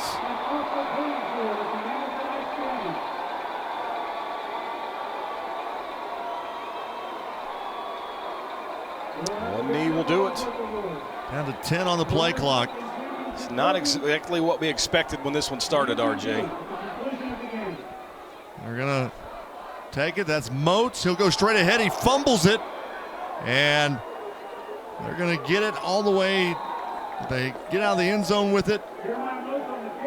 And I believe that the officials are going to say Bentonville's going to have the ball at the half-yard line with 21 seconds remaining in this one. And 7 turnovers we've seen in this contest. Yeah. Defense was the name of the game. Obviously, Bryant's defense was a little bit better. 488 yards for the Hornets on offense. It just didn't feel like that. They just moved the ball up and down the field. Bryant, they do finally rule it a touchback. But complimentary football, and I mean, it's crazy to say a 20-point game could have been a whole lot worse. Well, if you think about what were there, 2 scores that were turned back for Bryant? Yeah, then a long punt, a long run also called back. Yeah, I mean, you essentially had 3 scores that were turned back, and they resulted in no points. Dominant performance. Now, obviously, Bentonville was shorthanded. Injury to the quarterback, injury to your starting running back. It's no excuse. That's not going to take anything away from what Bryant did today. Bentonville's going to be asking what if, and Bryant's going to be asking what the ring size is. Yeah,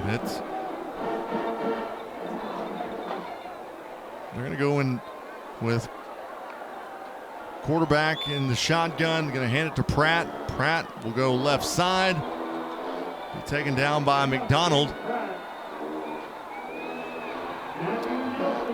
Bentonville's content with calling it good there. Clock running down to 12 seconds. Get one more in. Canode. Throw it right side, put in the hands of Irvin. Irvin gets around one man, goes out of bounds.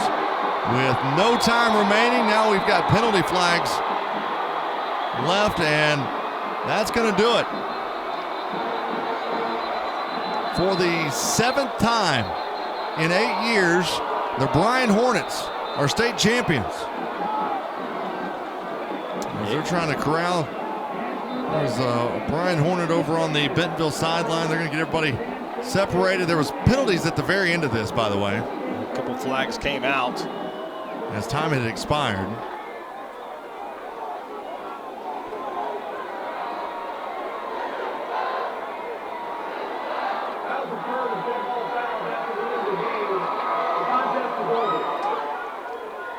So the contest is over, and the Bryant Hornets have won another state championship, the 7th in 8 years.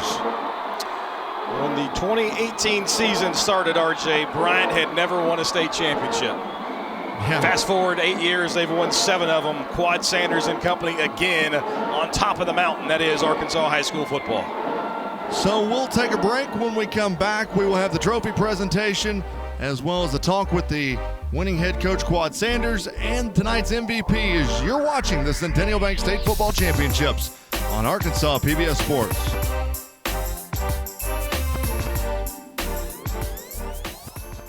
This broadcast is underwritten in part by Since 1937, the electric cooperatives of Arkansas have been providing power to homes, farms, and businesses across our state. The cooperatives are member-owned and work together to serve Arkansans. The electric cooperatives of Arkansas proudly support high school students and athletics in Arkansas and hope you enjoy watching the state championship games on Arkansas PBS Sports. Better connected together. The electric cooperatives of Arkansas. UANS is a proud supporter of Arkansas PBS Sports. UANS Health provides orthopedic and sports medicine care across Arkansas, supporting athletes and teams throughout the state. Find out more at uanshealth.com. Winrock Automotive supports Arkansas athletes as a sponsor of the Arkansas PBS Sports broadcast of the high school state championship games, with 7 dealerships across the state serving Little Rock, Conway, and Jonesboro. Winrock Automotive is community-focused and provides vehicle sales and service across Arkansas. We're honored to be a part of these unforgettable moments celebrating Arkansas student athletes. Winrock Automotive, connecting communities through service and support.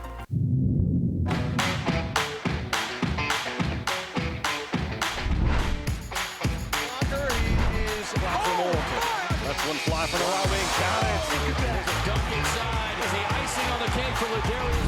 Here's a big play by Roberts. He'll go down the left side. One man to beat. He'll walk in the end zone for a touchdown. Right ahead. Here's a running lane at the 5. He'll walk in, touchdown. There we go, Johnny Diaz. 5A baseball championship. Hard hit once again down the left field line. Double and score 4-0 Valleyfield. The wall.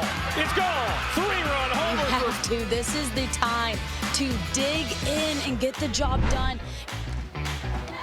Kenzie Freeman with the big swing from the right side. She puts down another kill. All that hard work finally paid off. She tries to go cross court. Nobody home, right in the middle. Don't go anywhere because we've got a lot in store for you. Here's the Arkansas PBS Student All-Stars Class of 2024.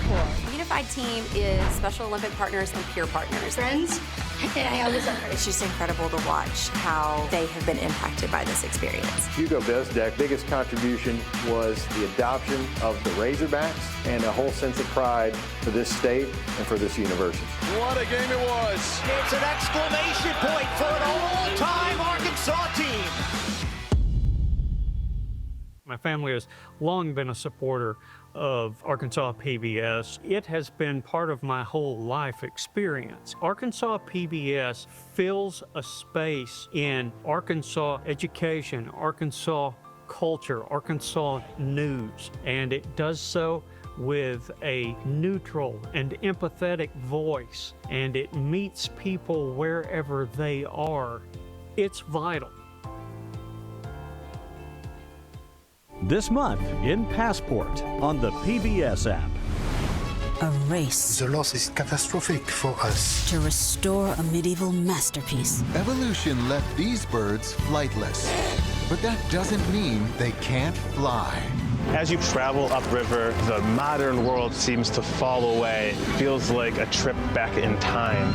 These and other shows from Arkansas PBS are available with Passport on the PBS app.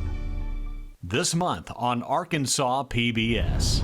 Our mission is to renew the firing line tradition for a new generation and engage in a debate about the America we want to create in the 21st century.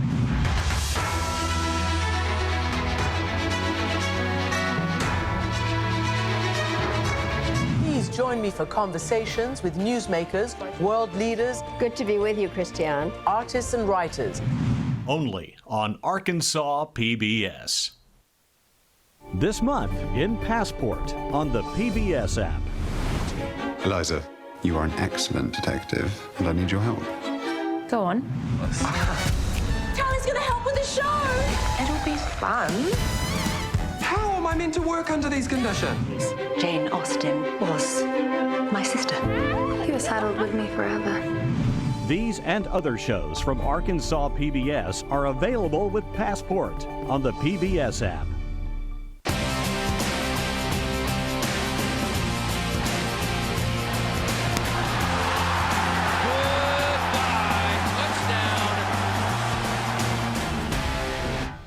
This month in Passport on the PBS app. Eliza, you are an excellent detective, and I need your help. Go on. Charlie's gonna help with the show. It'll be fun. How am I meant to work under these conditions? Jane Austen was my sister. He was saddled with me forever. These and other shows from Arkansas PBS are available with Passport on the PBS app.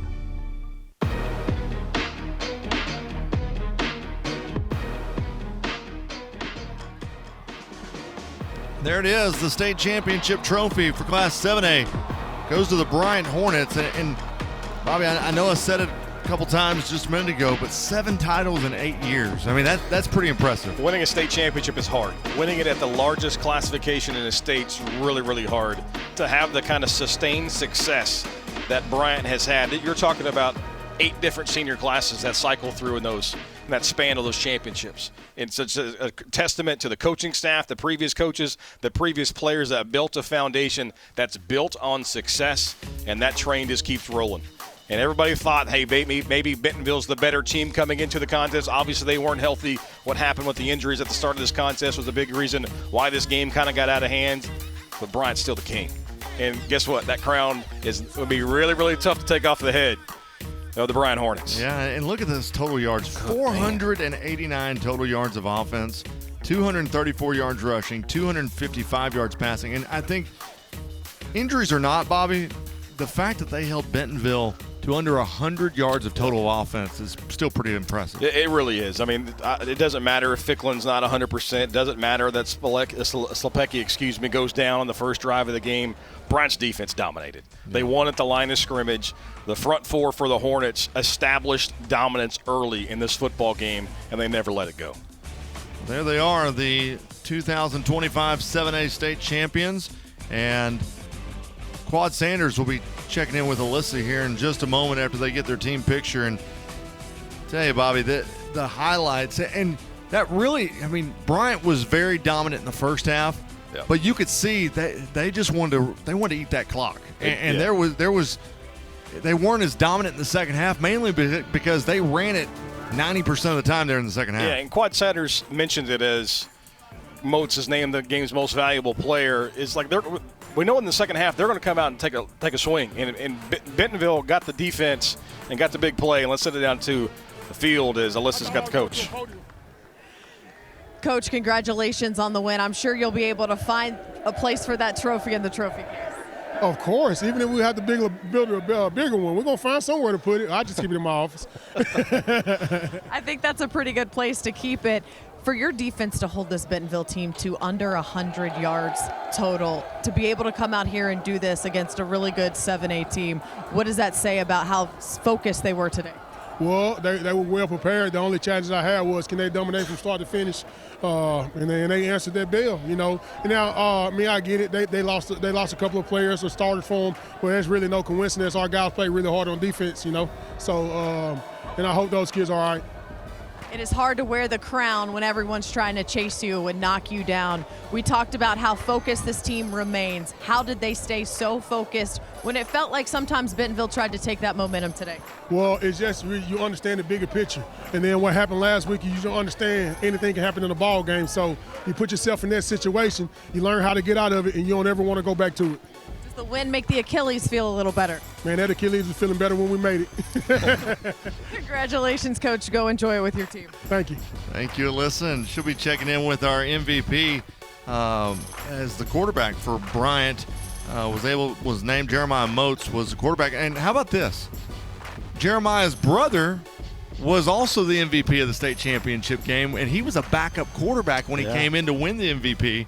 And so the MVP award runs deep in the Moats family. Success is a family affair, and going to try to find the sea of humanity, the MVP. Alyssa's going to try to track down Moats, but yeah, I mean it's just a successful program, and winning creates more winning, and that culture is hard to dispute. And Alyssa has found Jeremiah Moats, and we will go down to her once again. Take it away, Alyssa.